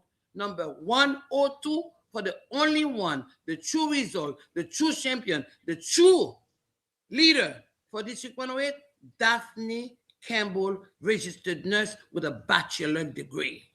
Hey, you better come on now, Miss Campbell. Miss Campbell supporters in the chat, y'all better put some claps and some fires in for her because she gave us the energy tonight. I appreciate you so much. Look, Miss Campbell, let people know your website, how they can support, donate, volunteer. Let's give them all the things on how they can connect with you. Yes, my website is daphnecampbell.com. DAPHNECAMPBELL.com. You see everything I've done. And my social media for Facebook, Daphne Campbell 2010 at yahoo.com. For Instagram, Daphne for FL. And I'm giving everyone my cell number. Call me because I'm a public servant. 786 274 0166. I have this number for 45 years. When you call, you don't call office, you don't call like people who work for me, you call Daphne Campbell. If I don't answer, text me. I will respond anytime, any minute, any hour. Thank you. I love you all. I love you all. Mwah. Thank you so much. This is amazing. Great energy. Thank you so much. Like I said, we don't tell people who to vote for. We allow people to tell their story, and you make the best decision for your life. District 108 residents, if you know somebody who lives in a district, let them know to watch this interview so they can make an informed decision. You know, God bless you in your race, and may the best person win, Miss Campbell. Thank you so much for coming on Hello News and supporting Black-owned, local, woman-owned media. I appreciate this. Thank you, Jenny. I love you too. Mwah. Thank you. Great energy, man. She was good, y'all. Wow. Thank y'all so much. The candidates tonight brought the energy, brought the fire, and I'm hoping that y'all are sharing these. Well, I see the shares, I see the views. So that means the community is really doing their research and really, really tuned in tonight. Thank y'all. Thank y'all. Thank y'all. And it's so uh, fitting that Ms. Campbell actually spoke on the negative campaign ads because we're going to get into that tonight. We gonna get into that tonight. Now, get up, go share this We ain't done. We ain't done. Okay. We finna get into it. We gotta have a family conversation tonight about these campaign ads. I'm so glad Ms. Campbell touched on that. Again, a shout out to and thank you to candidate Paul V. Wilson running for Miami Gardens Council C2 and candidate Daphne Campbell running for Florida Representative District 108. People who take the time. Look, some people we've reached out to for interviews and to do content, they have not gotten back to us. They have not returned our calls, our emails, and our requests to be on the platform. So pay attention to the people who value you as an audience and want to come speak to us. That means something. I don't care. I'm saying it. It means something. Okay. Definitely, she's a healthcare queen. You could tell she work in healthcare because she has that nurse energy, don't she? She gives you like you want to see somebody like that when you go into the doctor hurt and stuff like, oh, Dr. Campbell, can you help me? Nurse Campbell, can you help me? Nah, she was amazing. She was dope and definitely patient. Thank you to all the candidates too. Y'all know sometimes I be running behind, so I appreciate them for taking time and coming on with us. But before we get into these negative campaign ads, I want to show y'all something. Did y'all know that Uncle Luther Campbell, formerly Luke Skywalker, did y'all know him and Alonzo Mourning had a beef? Did y'all know that? Child, Uncle Luke today was reading, he was reading Alonzo Mourning his rights today. I said, well, what? Well, what happened? Well, did y'all see it? Yeah, she definitely had great vibes. Great vibes. Y'all, look, we still got it going tonight. And here's the thing, because I didn't have my Thursday show last week, so I really want to chop it up with y'all too. So like, share, go get y'all food, go get y'all wine, go get y'all drinks. I got my cup. Erica Badu, as y'all see behind me, she's on the cup. She's here with me in spirit. But we gotta have a conversation with the community because we tripping right now when it come to this election stuff. Tripping when it come to these negative hit pieces and campaigns and stories. I'm gonna get into it because I saw something today. That made me say, nah, and I'm getting into congressional race. I'm talking specifically congressional race 24 with Oliver Chevron, Moise, Kendrick Meek, Rob Vereen, the lady with the stockings, Mr. David Stan from Martin. All y'all race getting real nasty. And Miss Campbell, she even shared her story too. Child, y'all, I'm not with it. I saw something today where somebody got called the dirty wench, dirty P word, Pussy. I'm like, well, why I gotta go here? Well, what happened for it to go there? We can't talk about the policies if you want to say this person ain't do this person ain't do that. That's one thing. But to be calling, and then I seen a video where people was calling people DL and I'm like, this is just disgusting. It's nasty. And to what I think it's something too, to what Miss Campbell said, Daphne Campbell said, she said, people are sick of those negative ads. It do take you out of the process. It make you say, y'all sitting here fighting like this. I don't even care.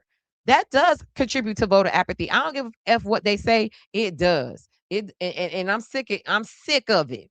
So before we get into the girls fighting and scratching each other like they in prison. That's giving jail energy, prison energy. And y'all want to represent us, and y'all got this type of energy around your campaigns. Come on now, don't nobody. I don't. So you could go up to DC, Tallahassee, or the city hall, the county hall, and be fighting and tussling. Don't nobody want that energy. Be classy. Be classy. So let me share this video with Luke, and we're gonna get into the attack ads and really break down what's really happening right now. Let me adjust myself. Excuse me. Let me share this video with y'all if y'all haven't seen it. Has anybody seen Luke going in? But that's even too something that he brought up a really good point that I want to just really get into especially when it comes to certain people in our community. All right, now let's go. So is it on the screen? Here it is. Just say this.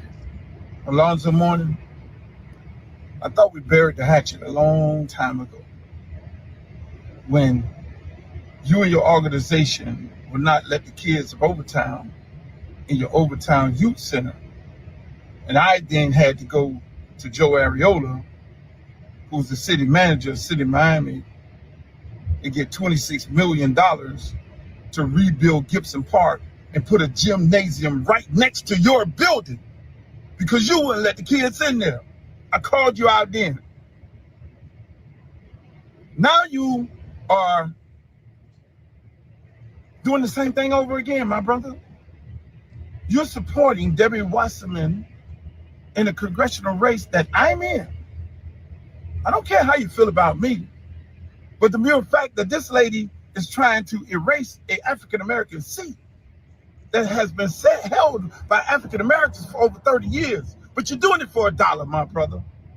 Because we know you hang around with the developers and you go apart, do your little development thing and put schools in all these areas and all that. And that's what you're trying to do in Broward County. Because you have no alliance. You've never been to Broward County. Last time I know, my brother.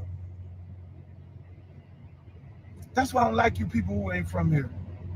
Y'all come here and try and take advantage of a situation because you play ball here, but you are really not for the community. I don't fuck with you, man.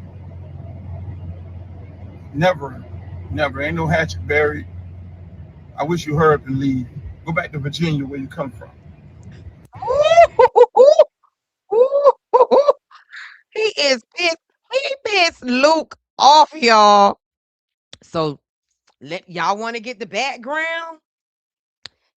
So they being they like each other, y'all.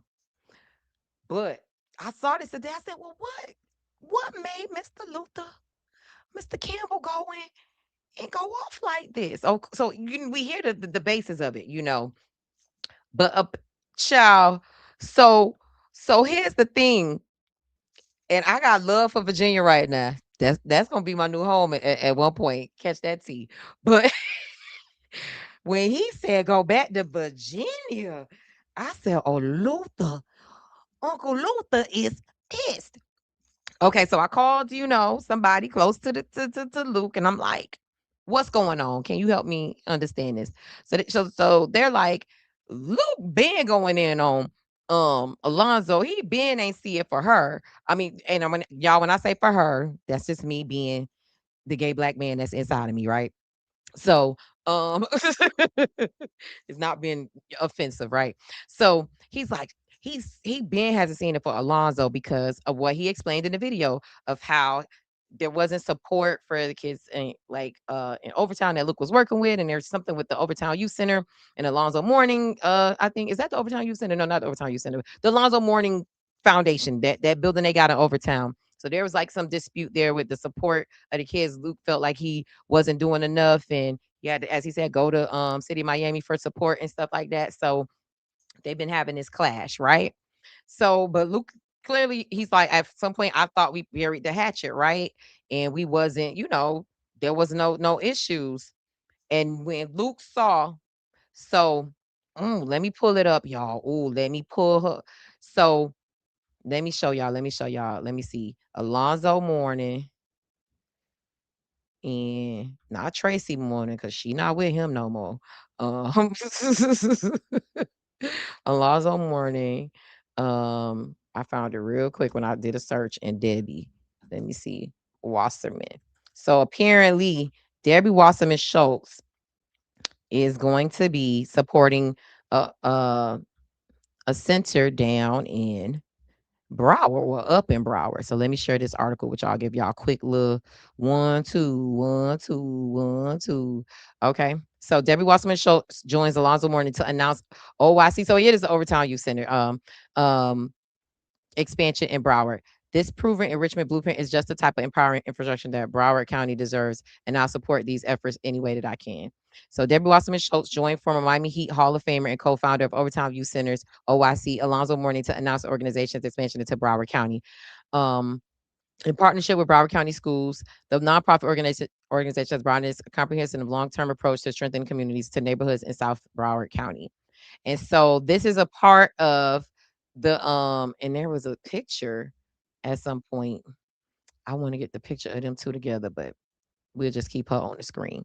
So Luke is like, oh, you wanna support her and she coming into this district, and y'all need to go watch our interview with Sheila Sheffield McCormick on That Part podcast. When I say she broke down why Debbie Wasserman Schultz, why she believes Debbie Wasserman Schultz is running in District 20, good interview. And when I say she read her the riot act, she did. And Dale Holness last week read Debbie Wasserman Schultz the riot act. Go watch them two interviews, especially if you live in District 20. Them candidates is not seeing it for her. We still working on Luke trying to get him on the show, right? So Luke is like, boy, you ain't been a Broward County, and now you doing this work with Debbie Wasserman. And I heard that too. I heard that Alonzo Mourning was endorsing her as well as supporting her or whatever. We don't got the official word on endorsement, but I know he is supporting Debbie Wasserman Show. Clearly, she's helping him expand into Broward County, into the district, into District 20, child. Luke said, not on my watch. I don't want to hear it. And here's something too. Here's something too that Luke said that I just want to bring a call out to, because y'all know these players, they come to Miami, these pro athletes, they don't be from Miami. Some of them do a good job. Shout out to Wade County. You'll never hear me hate Dwayne Wade and his lovely, amazing wife, Gabrielle Union. I love her. I love her. Me and Mega love Gabrielle Union, okay? But anyways, back to the story at hand. So when he said that, I thought about that. I thought about all these athletes that come into our community, come into Miami, and they love the beaches and they love the brickle. They love the fancy smancy part. But how often are you really coming into the communities, ones that you came from, ones that look like the places that you came from, and actually give back in a real way? And all the time, I actually felt like Alonzo was one of the people that did do that. You see what he did with the Zoe Summer Groove and Zoe's Winter Groove. I'm not sure if he's doing it anymore. I ain't hear about it in so long. But he actually used to be my client at iHeart. They used to do a good little media buy with me. And I'm just like, so I thought he was one of the ones. But to hear Luke say, what he said about Alonzo, and he like, I'm sick of your shit. Go back to Virginia. I said, oh, say what, Luther? And so it does not beg, but allows us to think about, like, what type of role do we want our athletes to play in our community? Do we want them to have a predatory role, or do we want them to actually have a real stake in the community? And what does that look like? Um, and I'm not gonna lie to you. And I like Zoe. We actually just did a article on it. So this is commentary. This ain't journalism. I always got to tell y'all that, because I'm speaking on things I see, things I know, and giving my commentary on it, right? That's right. Same with the foreign developers. My thing is, Alonzo Mourning is the person you like to meet. Ooh, hold that thought always, J Twist, because I was talking about that earlier too. Now, here's the thing. I'm going to give full disclaimer. In college, I volunteered for 2 years with Zoe Summer Groove. Was a great experience. I met a lot of dope people, was able to build my resume. People that I still speak to this day. What's her name? Stephanie, I think that was her name. She was like his director of operations. Met kind of Alonzo in passing. He didn't really fraternize with us volunteers, but he was cool. Met a comedian, Red Grant. We're still friends to this day. Y'all may know him from his like tours and work with Cat Williams and stuff like that. So I met a lot of amazing people. Met Dwayne Wade, met Gabrielle Union while I was there, and different, just comedians, people, you know, all type of cute, dope people, right? So it was a dope experience. And so, um, what Jay with a twist said, I did hear that. Oh, I'm gonna give another story. So hold that thought too. So all that to say was like, I've liked, Alonzo Mourning and what he represented here in Miami, in South Florida. But it's something about this endorsement. I'm gonna just say it. And Debbie Wasserman Schultz, at this point, she don't want to come on the show. She probably never gonna come on the show at this point. I don't care, girl. She has done stuff in the community and supported the Black community from her side of the tracks in West End. But I just feel it's something problematic about her coming over to this district. It really is. Because here's the other thing. Other candidates have broken down that there was a pathway for her to win in her area, and she just didn't do it. So it's like, what? Did you feel like it was easier? You didn't want to have a fight over here? So just something about him going over with this to empower this woman to, to take over District 20, to lead District 20. And here's the thing, if she gets elected, I hope she actually does right by the people, that she does a great job, and she actually proves everybody who's leery of her coming over, right? But it just feels like, why you over there, Alonzo? Why you not with the people? And it's giving, you finna give me this big development. I'm finna support you, whether I believe in what you're doing or not, right? Or maybe I believe in what you're doing because you give me this development, right? What comes first, the chicken or the egg, right? And here's the thing. How many of y'all, if y'all got a couple of million to go build something, would you not be with that person? So it makes sense business wise. Like, I get it, but I also get and understand the passion and the annoyance that Luke has when it comes to Alonzo Mourning and what he represents to him. And so when I saw that, I said, "Oh, girl, what's going on?" Looked this up, saw the support, and was like, "Oh, now that makes sense. That's why the situation is what it is." But to this point that she said, I've heard Alonzo Mourning. Like I said, he ain't give us too much energy when we was there. Now his ex-wife, amazing, beautiful woman, Tracy. I don't know if she still goes by Mourning, but she was amazing. Always real nice, always real sweet, real beautiful, just a kind person. Alonzo gave us, stay y'all broke ass. stay your volunteering ass over there. Hey, how y'all doing? Thank y'all, but I don't want to be your friend. I'm no, don't come over here, right? And so I heard he's just not the nicest person. Like, he just could be a little bit of an asshole. I've heard that from most, like, that's what people say about Alonzo. Like, he's just not that nice. Like, he one of them people that I would probably just wave him, not too much. Not too much, girl. I don't want you cussing me out. And the girls in Virginia, the girls and boys in Virginia, they get down. That's what Pusha T and Pharrell and all them from. You know, them streets over there kind of rough in Virginia. So that's don't I don't he could be a not I don't want to get cussed out by somebody that's 6'7", 6'9". Don't cuss me out, Alonzo. Oh, can I tell y'all a story? And you know what? Because if I say this, y'all gonna know who I'm talking about. But I'm gonna just tell y'all Alonzo Mourning story. So there's a person that I know that said that Alonzo Mourning allegedly jacked them up in the club for talking mess about them, talking about mess about him publicly. And I'm not giving y'all too many details because I feel like y'all be able to put two and two together. DM me and I'm gonna tell y'all exactly who I'm talking about, right? But so this person was talking mess about, you know, Alonzo. And let's just say allegedly this person went out in public on a platform and was like, they saw Alonzo doing something maybe to the extent of, cheating on his wife at the time or doing some stuff with another woman. And they said they saw Alonzo at a event allegedly, and Alonzo Mourning jacked them up on the wall and said, "Keep my motherfucking name out your mouth in so many words." And that person said they never spoke on Alonzo again. Man, Alonzo did this in public. They was at some type of club or lounge or something. And I said, "Oh my God." And even from that story, then I said, I'm never messing with him. So at this point, because I'm telling this story, if I see Alonzo Mourning, I'm going the other way. Girl, you not finna jack me up.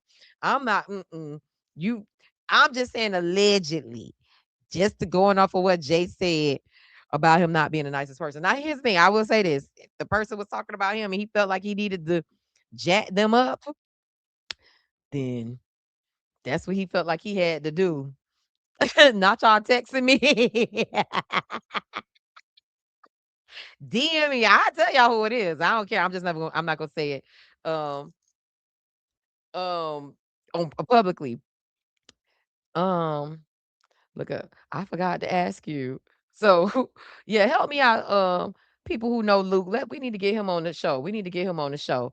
But child, and here's the thing, I want to tell y'all who it, because the thing that made it so diabolical, as people say, If you knew who the person was, you'd be like, he did that to them for all that to say. Alonzo Mourning ain't nothing to be effed up with. But Luke ain't either. So we hope it don't come to nothing else nasty. But you already know Luke ain't biting his tongue about nobody, especially not about them kids, because he love the kids, especially the kids in Liberty City and Overtown. So there's that. Let me see what this question is. Several high profile Miami figures, including developer Sergio Pino and attorney Irvin Gonzalez, died by suicide and widely reported crashes that drew intense media attention. In another case, former Miami City Commissioner Arthur Till died by suicide at the Miami Herald building, while former police director Robert Parker's death was also ruled a suicide. I will lead I will lead with a serious commitment to public safety and gun violence prevention. My first priority will be who is this? Who is this? Adrian Lance, are you running for office? Because you could just schedule an interview. You ain't got to come spam us in the comments. Adrian, Adrian Lance, if you're running for any of the races that we're covering, go check my personal Facebook page. You'll see all the races that we're covering. If that's what you're running for, don't spam us, sir, ma'am. I don't know what your gender is based off your name, but you don't got to do that. Hello News is open opportunity for everybody. We are nonpartisan. Anybody running in races, everybody's open to come on our platform. Republican, NPA, all the things. So, you know, you don't got to do that.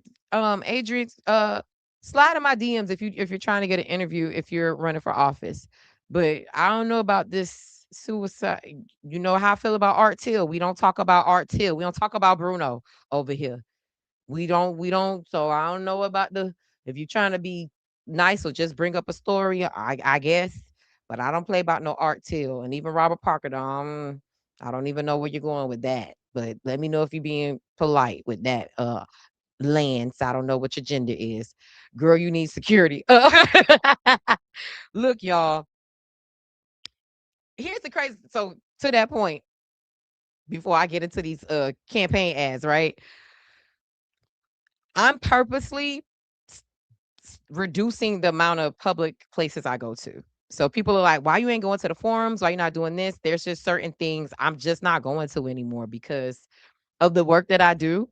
Also, too, let's be clear and not trying to act like I'm arrogant or anything like that, but I'm kind of nice looking on the eyes, right?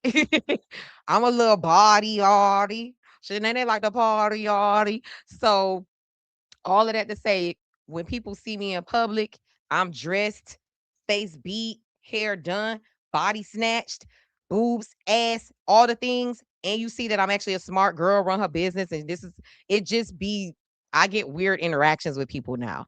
And not even trying to say that my platform is so huge. But to your point, Marlon, I don't even like going a lot of places, especially by myself anymore, because just some of the interactions that I've gotten from people. Also, too, I don't want somebody's political supporter to come on running up on me. Let's be clear.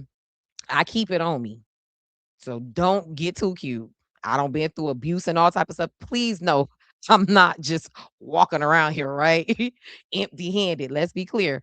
However, just to out of caution, I'm just not doing it. Also, too, sometimes guys are a little bit too friendly, I'll say. So it's just not as comfortable sometimes to go certain places unless I know like my people gonna be there, people that I trust gonna be there. If something pop off, I'll have, some protection or whatever. But yeah, to that point, I just real talk, I'm not just doing the most. So we don't know what's going on. Lance, we don't know what you got going on. I don't know who is I don't know who. Do y'all know Adrian Lance? I don't know who that is. Hey, what's up, MAO Miss America organization? Is that what you're talking about, Keisha R. Parks? Because I am a MAO alumni. Miss Miami Gardens 2011.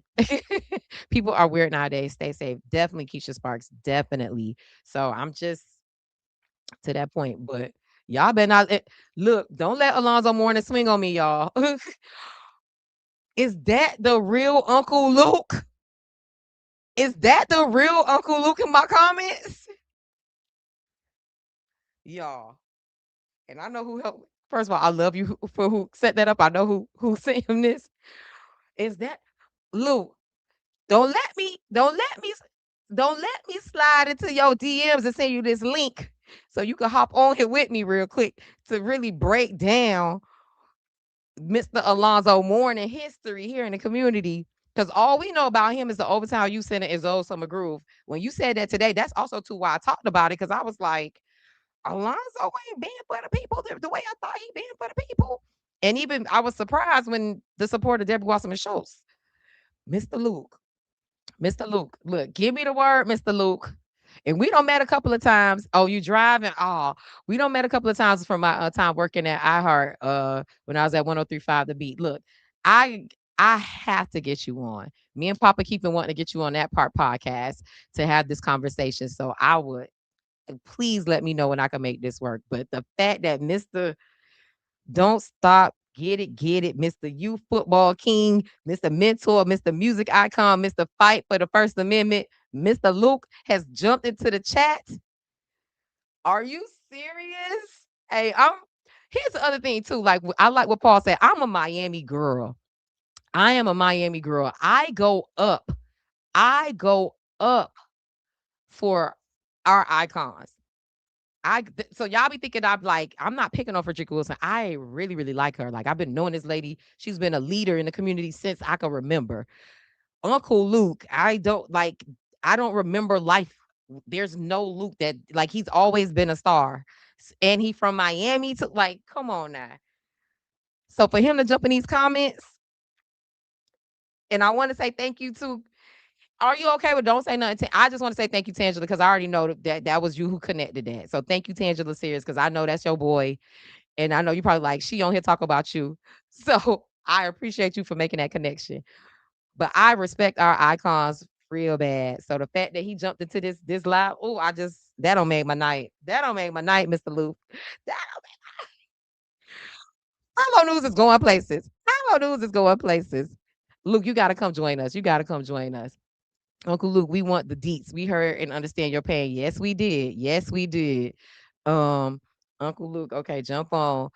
We are going to set you up, Luke. Up. Yes, please. Yeah, please. Let's do it. We got to. Yes, it was her. Yes, I know, Luke. I know Luke. And Tam be looking out. She be moving things in the background. And Tam, let's be clear. I saw some stuff, and it took all of me to not jump in them comments and start windmilling and fighting them girls. Because, like I said about the Art Till stuff, and even like my comments about Oliver with certain things, I'm just like, this is a perfect segue. Yes, I'm ready to Uncle Luke. Yes. Let's okay, I'm sorry. I know you professional, you running for Congress, but I can't help it. I'm a fan. But but anyways, when we talking about these attack ads, perfect segue. And I'm not gonna give y'all too much.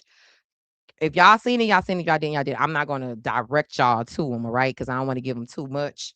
Or y'all just slide in my DM and I send it to y'all. No, but it's been oh yes, I'm sliding. I'm sliding in them DMs. I'm sliding. Tell me which platform. Matter of fact, I'm gonna just tell 10 to help tell her to send you my number. One time for the old school, Luke. That's why I said Luke Skywalker, because that's what my auntie and my mama called you, Luke Skywalker. But y'all, can we talk about these attack ads?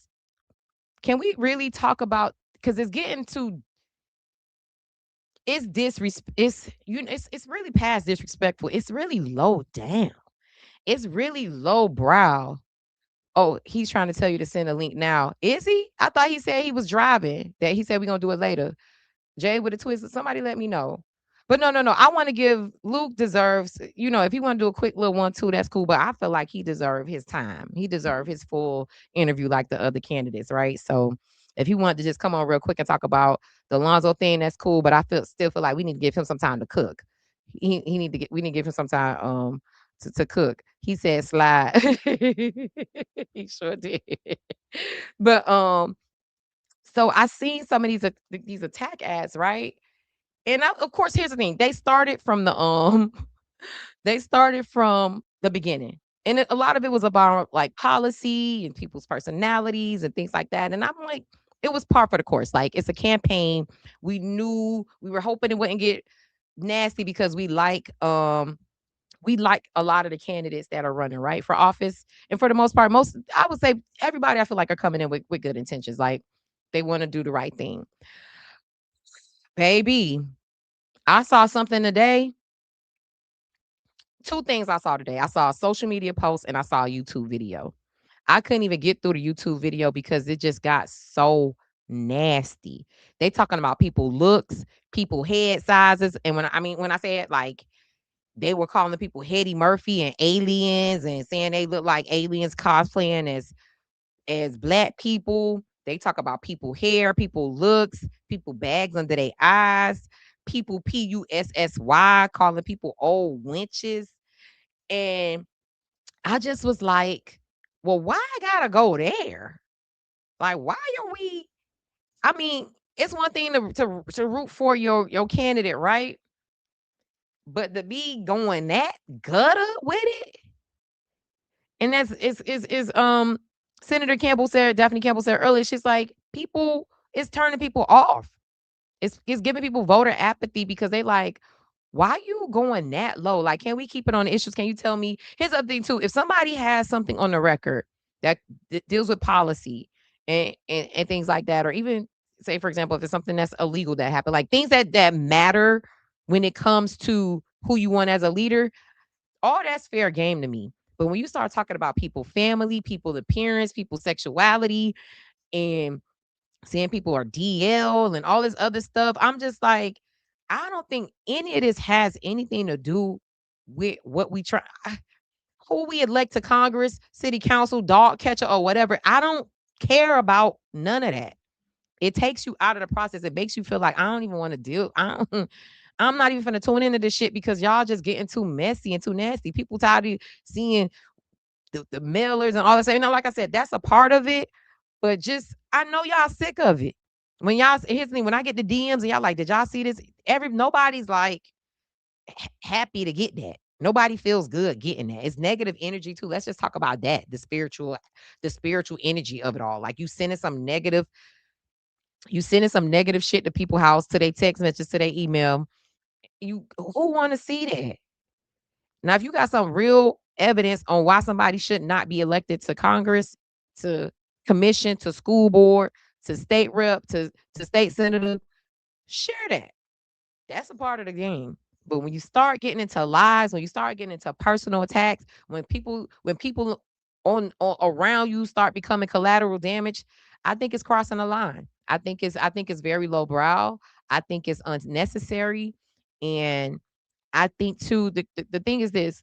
I haven't seen stuff directly coming from the candidates, but it's people around you, man. You could reel people in. You could pull somebody to the side, pull a supporter to the side and say, hey, yo, that's not how I want to represent. I don't want to represent my campaign that way.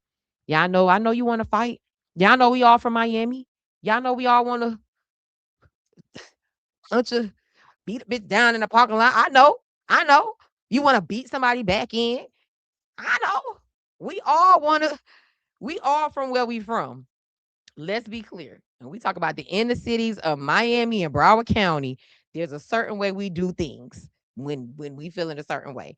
However, we also are talking about the leaders of our community, right? I think there's a certain class, I think there's a certain decorum to it that we should hold ourselves to, right? And that's why let's be clear. Candidates, let's be clear. Supporters from the Chevronites, that's Chevron supporters, to the G-Hive, that's Oliver supporters, to everybody in between. Everybody has sent me something about definitely front runner candidates. And even some of y'all that ain't in the front. You'll never see it on my platform. You'll never hear me talk about it on my platform. You won't never see me repost it because it's not about that stuff. A lot of times too, that stuff ain't verified and ain't fact checked, and I'm not gonna go digging into nobody's stuff because that stuff don't matter to me. I don't care about people's personal life. Can you do the job? Do you have the experience? Do you have the qualifications? Do you have the heart? The love for people? Can you do the fucking job? That's all I care about. I don't care about people's personal life. And I feel like people, families should have some level of protection out of this, boyfriends, husbands, wives, kids, friends, like it should be a level of boundaries when it comes to this. And I just think the attack ads, especially in congressional race 24, have gotten like real Real, and they not even in the gutter, y'all. They in a landfill somewhere. They in the sewage system. They in hell right now. Th- Y'all need to elevate. That energy is disgusting. Yes, I'm definitely sick of it. Too much negativity. Every time I open my mailbox, it's some foolishness. That part, nobody don't want all that coming to our door. We just want to vote and that's it. I just came to vote and that's it. I just want you to bring $4 billion back and that's it. I want you to improve the flooding. That's it. Improve the traffic. That's it. I don't want to hear about nobody talking about people hair and looks and bags under their eyes and who's bad body and who this and who PUSSY is this. What? Why are we talking about PUSSY in the election? It's giving very Donald Trump energy. And you guys and girls like to act like y'all above him. It's giving very much Donald Trump energy. It's giving MAGA. Let's be clear. Y'all don't want to say that, huh? Some of y'all is giving MAGA energy dipped in black. I don't care. I said it. So y'all want to try to say all this stuff about the Republicans? Nah, stick to the issues that matter. Some folks don't have anything positive to say. That part. And I'm like, y'all want to go in on the Republicans so bad. They so this, they so they negative, and they want to come and attack. And that's literally what we're doing to each other right now. And here's the other thing too. So we're gonna say all this stuff about each other, do these nasty things, right? And then we're supposed to all go back to Jazz in the Gardens and have fun. We all supposed to run into each other at the Publix and then not be no pressure. We all supposed to just go to the alumni picnics and nobody don't want to square up. Come on, you can't be saying these type of things and thinking we just gonna go back to regular life after this. No, we're not doing that. I think, and here's the thing, all of this for what? Is y'all making some money off of this? Real money? I mean, maybe y'all got $1 million sitting somewhere from this. Because if you're doing this for $5,000, I think you're selling yourself real short to be in the gutter like this for not no real money. I mean, you just finna sell your whole soul for a chicken dinner, some coupons, in a 2-month contract. What you finna do after this when nobody likes you in the community no more? Nobody respects you anymore because we saw you doing some nasty gutter shit for a campaign. Where you finna go? Socially, we not finna fuck with you no more. But you know, what do I know? I'm just the reporter chick talking shit on the mic in her house, scared to go to events now. Please, let's be clear. Don't F with me though. I got 6'4" that's ready to get you down. You're not gonna anybody please think twice. And my mama stay down, and my cousins and my friends stay down. I may look cute, but don't you better keep it cute. Cause 6'4" will be at your door, okay? Y'all. But yeah, let's keep it classy. Let's get it out the gutter. Also, too, I heard somebody got cussed out at the forum last night. Somebody had to get put out. I'm like, why y'all? Here's the other. Can I say this before I get off of here? Because it ain't people my age doing this. Y'all old as fuck fighting on the internet. Senior citizens, people, people who could get AARP, who could go to the Denny's and the IHOP and get a discount. And y'all cussing each other out and fussing each other out over candidates. Over candidates. Old as y'all old as fuck. Act your age, not your shoe size. And that's what my mama says. My grandma. Y'all too big and grown for this. Too big and too grown. Or maybe y'all just retired and bored at home and ain't got nothing else to do because maybe that's what it is. Maybe us millennials, we got the kids, we buying houses, we in acquisition phase of our lives, we getting cars, we're going on trips. Maybe we just ain't got the energy to be, because we not retired yet. Maybe, and I hear you on that, Andrea. Hear you on that. Because how y'all this old fighting down to the internet on Facebook at that. Y'all ain't even on TikTok with it. Y'all on Facebook, which tells their age. It's two people. It really is a soap opera. It's two people that I'm like, y'all need to keep them away from each other because them girls gonna tussle down to the senior citizen, down to the senior citizen place. It's gonna be Geritol, being gay, and depends everywhere. Just fussing and tussling, gold short wigs everywhere, bad knees, bad elbows everywhere. And the millennials gonna be looking at them barely hitting each other. Like, okay, Miss Jerry. Somebody go get Miss Jerry off the floor. Miss Jerry and Miss Linda over there tussling down to the senior center over this campaign shit. Meanwhile, I'm just trying to figure out when my next vacation gonna be. Here's the other thing too. Us millennials are paying attention. We gonna vote. We just not fighting on the internet. We don't. It's just so. That's just so college. That's just so passe. I guess maybe because the senior citizens didn't have their time having social media in college. So maybe this they thing. Maybe this they time to be fussing on the internet. Maybe this they time. I don't know. But we above that, senior citizens. Y'all gotta get it together. But this was fun. Shout out to Paul again. Shout out to Daphne coming on the show. Shout out to Paul making me do his mama voice. That was epic. I gotta clip that. That was epic. He talk about, oh, you thought I wasn't? He's from Miami. Oh, you thought? Yeah, do my old girl in my face. You really gonna do it? And then my silly ass talk about, okay, hey girl, hey Paul. So fun. Thank you so much, Tangela. Thank you. We definitely I'm gonna hit you up about helping me get Luke on the show. But y'all, this has been great. Thank you to the candidates. Great show. I will see y'all tomorrow at the let's do some housekeeping real quick. I will see y'all tomorrow at our first Politics and Chill event happening at CoSpace, sponsored by, let's see which one this is. Oh, sponsored by CoSpace and We Shuckin', who will be sponsoring the food. And we're going to be doing the event next week again at in Broward County at We Shuckin' Restaurants. It's taking place tomorrow from 7 to 10 p.m. Free food, refreshments, no candidates, because we want to have a candid conversation. It's for us to have a live discussion about what we want to see in our community, some of the stuff that we talked about. People, I want to hear from y'all too, you know. Looking forward to tomorrow as well. Thank you, Keisha. I can't wait to see you. Yes, innocent is riding with the millennials. Yeah. And so y'all make sure y'all pull up, make sure y'all RSVP. We still have a little bit of space left over there for the Day County event. Shout out to Joy, owner of Cold Space, for offering us this venue. Shout out to the community who came together, all of our volunteers. I see some of y'all in the chat. Keisha, Janelle, Tammy, and all of the amazing people who are helping me put these events together. These are our first political focused events.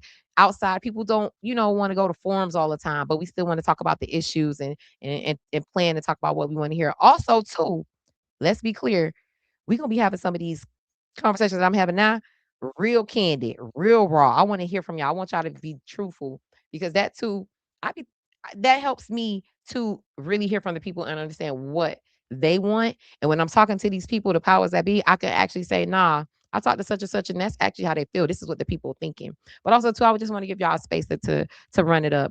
And also, we have a special guest. Papa Keep is pulling up on us. So he's going to be we're going to record a little special edition of the That Part podcast tomorrow too. So we won't put y'all on camera. I said I didn't want to have like a phone. I wanted to still be a safe space, but we'll be recording our conversation and people will hear y'all in the background. So it's going to be a fun time. And I want to just have these type of get-togethers and what they call them, not setbacks. It's a word for it, but these get-togethers where we get to come together as a Hallow News community and commune and have fun and dance and cabbage patch and talk about the issues. And so I'm gonna just throw it out here. And I know Tammy gonna kill me for this, but since y'all came together for this politics and chill and I voted, I'm gonna throw it out there. I want to do my version of Essence Fest, and I wanted to focus on the community. I want to kickbacks. That's what they call. Thank you. Not setbacks. Look at me talking about kickbacks. I want us to do this, and let me put myself big on the screen while I do this. I'm gonna put it out there because what I'm learning is you ask the universe, and God will come through. God will show up and meet you when you claim what you want. And y'all showed me that with politics and chill. I could cry thinking about how that came together, right? And so I want to do this event. Yes, I'm looking forward to seeing y'all. I want to do this event called High Low Vibes. It's my version of Essence Fest, but I wanted to be so local. I wanted to celebrate the amazing things that is Black Miami, Black South Florida. And so my vision for it is to be an outdoor all day event with DJs playing different sets of music where there's a like a Miami hour, R&B hour, the 80s, the 90s, the early 2000s, very millennial, very blackety black. I want activations from like different shows where we're have photo opportunities. Also, too, I want a podcast stage. So we're going to be interviewing different business owners and our vendors and giving people just an opportunity to share their story live in front of our community, in front of that audience. And so for me, it's a fusion of what I've seen. I've been going to festivals around the country for the last 5 or 6 years. So Essence Fest is like a playground for Black women. And then Roots Picnic is like a playground for people who is into like hip hop and R&B and a Philly. It's like very Philly. And then I've been to like of course Jazz in the Gardens, which is it's amazing thing, right? And so for me, I want to be able to display what is great about Black South Florida, but also too to give businesses an in-person platform to just not only display what they do, but also too to share their story live in person. So also too, I went to this thing in Charlotte called like CLT Vibes, and it was just DJs all day, but it was like this big kind of like food trucks and all type of different things happening. People were out there on the lawn and just hanging out. It's a vibe. Like I wanted y'all to bring y'all picnic chairs and y'all blankets, and we just vibe out all day. Different activations, different vendors, and we just celebrate what is Black Miami. When y'all come in, I want it to be like you're transformed into like the literal embodiment of what Black Miami is. So one day we gonna get it together. Ironically, Papa Keith actually helped me get a venue at Nomi Village, and they really want me to bring it there, but it's gonna take us a little bit of coin. However, how I put it out there with politics and chill, and y'all was like, well, I'll volunteer and I'll sponsor. I didn't realize that the community would rise to the occasion like that. So that's why I say, you know what, I'm gonna put it out there. The Bible says, make it plain and get your vision out there. And God, that may not be the exact verse, but mommy, you know what I'm talking about. Say it and make it plain. So we gonna bring that to life. I don't know when, I don't know how yet, but I know it's gonna happen. And this is from my voice now to God, and y'all hear me. And one day we're gonna come back to this video and be like, y'all remember when she said she wanted to do XYZ? So high low vibes. I'm putting it out there. We're gonna do it one day. And here's the thing, I'm even open to starting small too, because I'm like, for it to grow into a major festival, because High Low News wants I'll need us to activate and have our own signature events, right? And so I'm even willing to do something small where it's like a few hundred people and we have a venue. I don't know. I don't know if it's Nomi Village. I don't know if it's Rolling Oaks Park. I don't know if it's somewhere in Broward County. I'm not sure, but it could be a small place. And I think if we could start with a venue that could give us that, I think I could make it work from there. Because I think we can get some sponsors and vendors and people and volunteers to make it work. But I think it'll be dope. I think it'll be dope. And we'll do that. We need to have our own, and no shade to Jazz in the Gardens, because it's still a dope event, but that's like a city run thing, right? And that could like, and then also too, Rolling Loud, y'all do know like that's white people who are rolling like, and no shade to them, because those guys are killing it. But like the one of the major hip hop festivals in the country, in the world, is that's white boys leading it. I think we need something that we own, especially here in South Florida. We need to own it and have it, and we're gonna do it. We're gonna do it together. Paul, thank you for hopping back in. Thank you for having me, sis. I appreciate you always for holding on. Yes, yes, yes. Paul, put your website in the chat. I didn't get a chance to put it up there earlier. But thank you. And tell your mom I said, hey. Thank you so much for joining us tonight. But yeah, we have the event happening tomorrow. I will see y'all. Thank y'all for supporting High Low News. Y'all always are amazing in the chat. And yeah, we'll see y'all tomorrow, and we'll be live tomorrow too. So we're gonna be live on that part podcast, uh YouTube. But I'll spam y'all and send y'all the link. So if you can't make it tomorrow, you can watch it live. But I love y'all. I mean it. And y'all make sure y'all just keep the computer running, keep the phone on, watch the people who support us, okay? Support those who support us, okay? What does Miami Gardens mean to me? Home. Miami Gardens is home. I remember riding on the back of dirt bikes where Joe Robbie Stadium is and just watching the growth and the maturation and the glow up, if you will, of the city. It makes me proud to be a son of the city, and it makes me proud that I was able to raise my sons in the city, and then my sons can come back and raise their sons in the city. That's why I'm running. I'm not running for me right now. I'm running for the next generation and putting policies and institutional pieces within our city that will be there long after my term is over, long after my life is over, and I'll continue to serve the people of Miami Gardens and pour back into the same community that made me, that built me, that made me who I am. That's what Miami Gardens means to me. Home. Hi, I'm Katrina Wilson, and I am running for school board member, District 1. I've been a lifelong educator for more than 30 years, and I have served in Miami-Dade County Public Schools for almost 40 years. I think that I have a depth of knowledge about education and an experience. Education is the gateway to the future. I think it allows you to dream.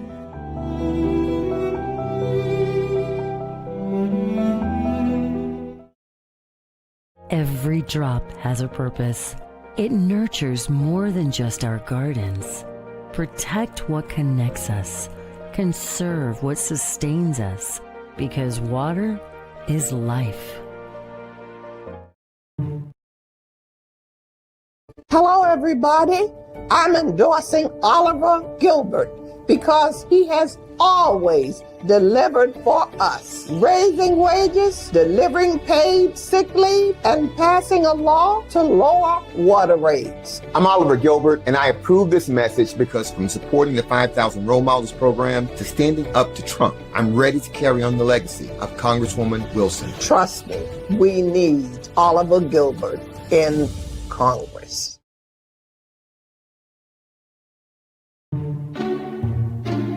Plastic bags don't go in the recycling. It's Recycle Right, the game where we find out what's recyclable and what's garbage. Ready to play? Go. So many items we toss daily like cardboard, cans, cartons, glass, and plastic bottles can actually be recycled in our curbside collection program for a cleaner community. The rest is garbage, like your Uncle Zane. When you recycle right, we all win. Take your victory lap.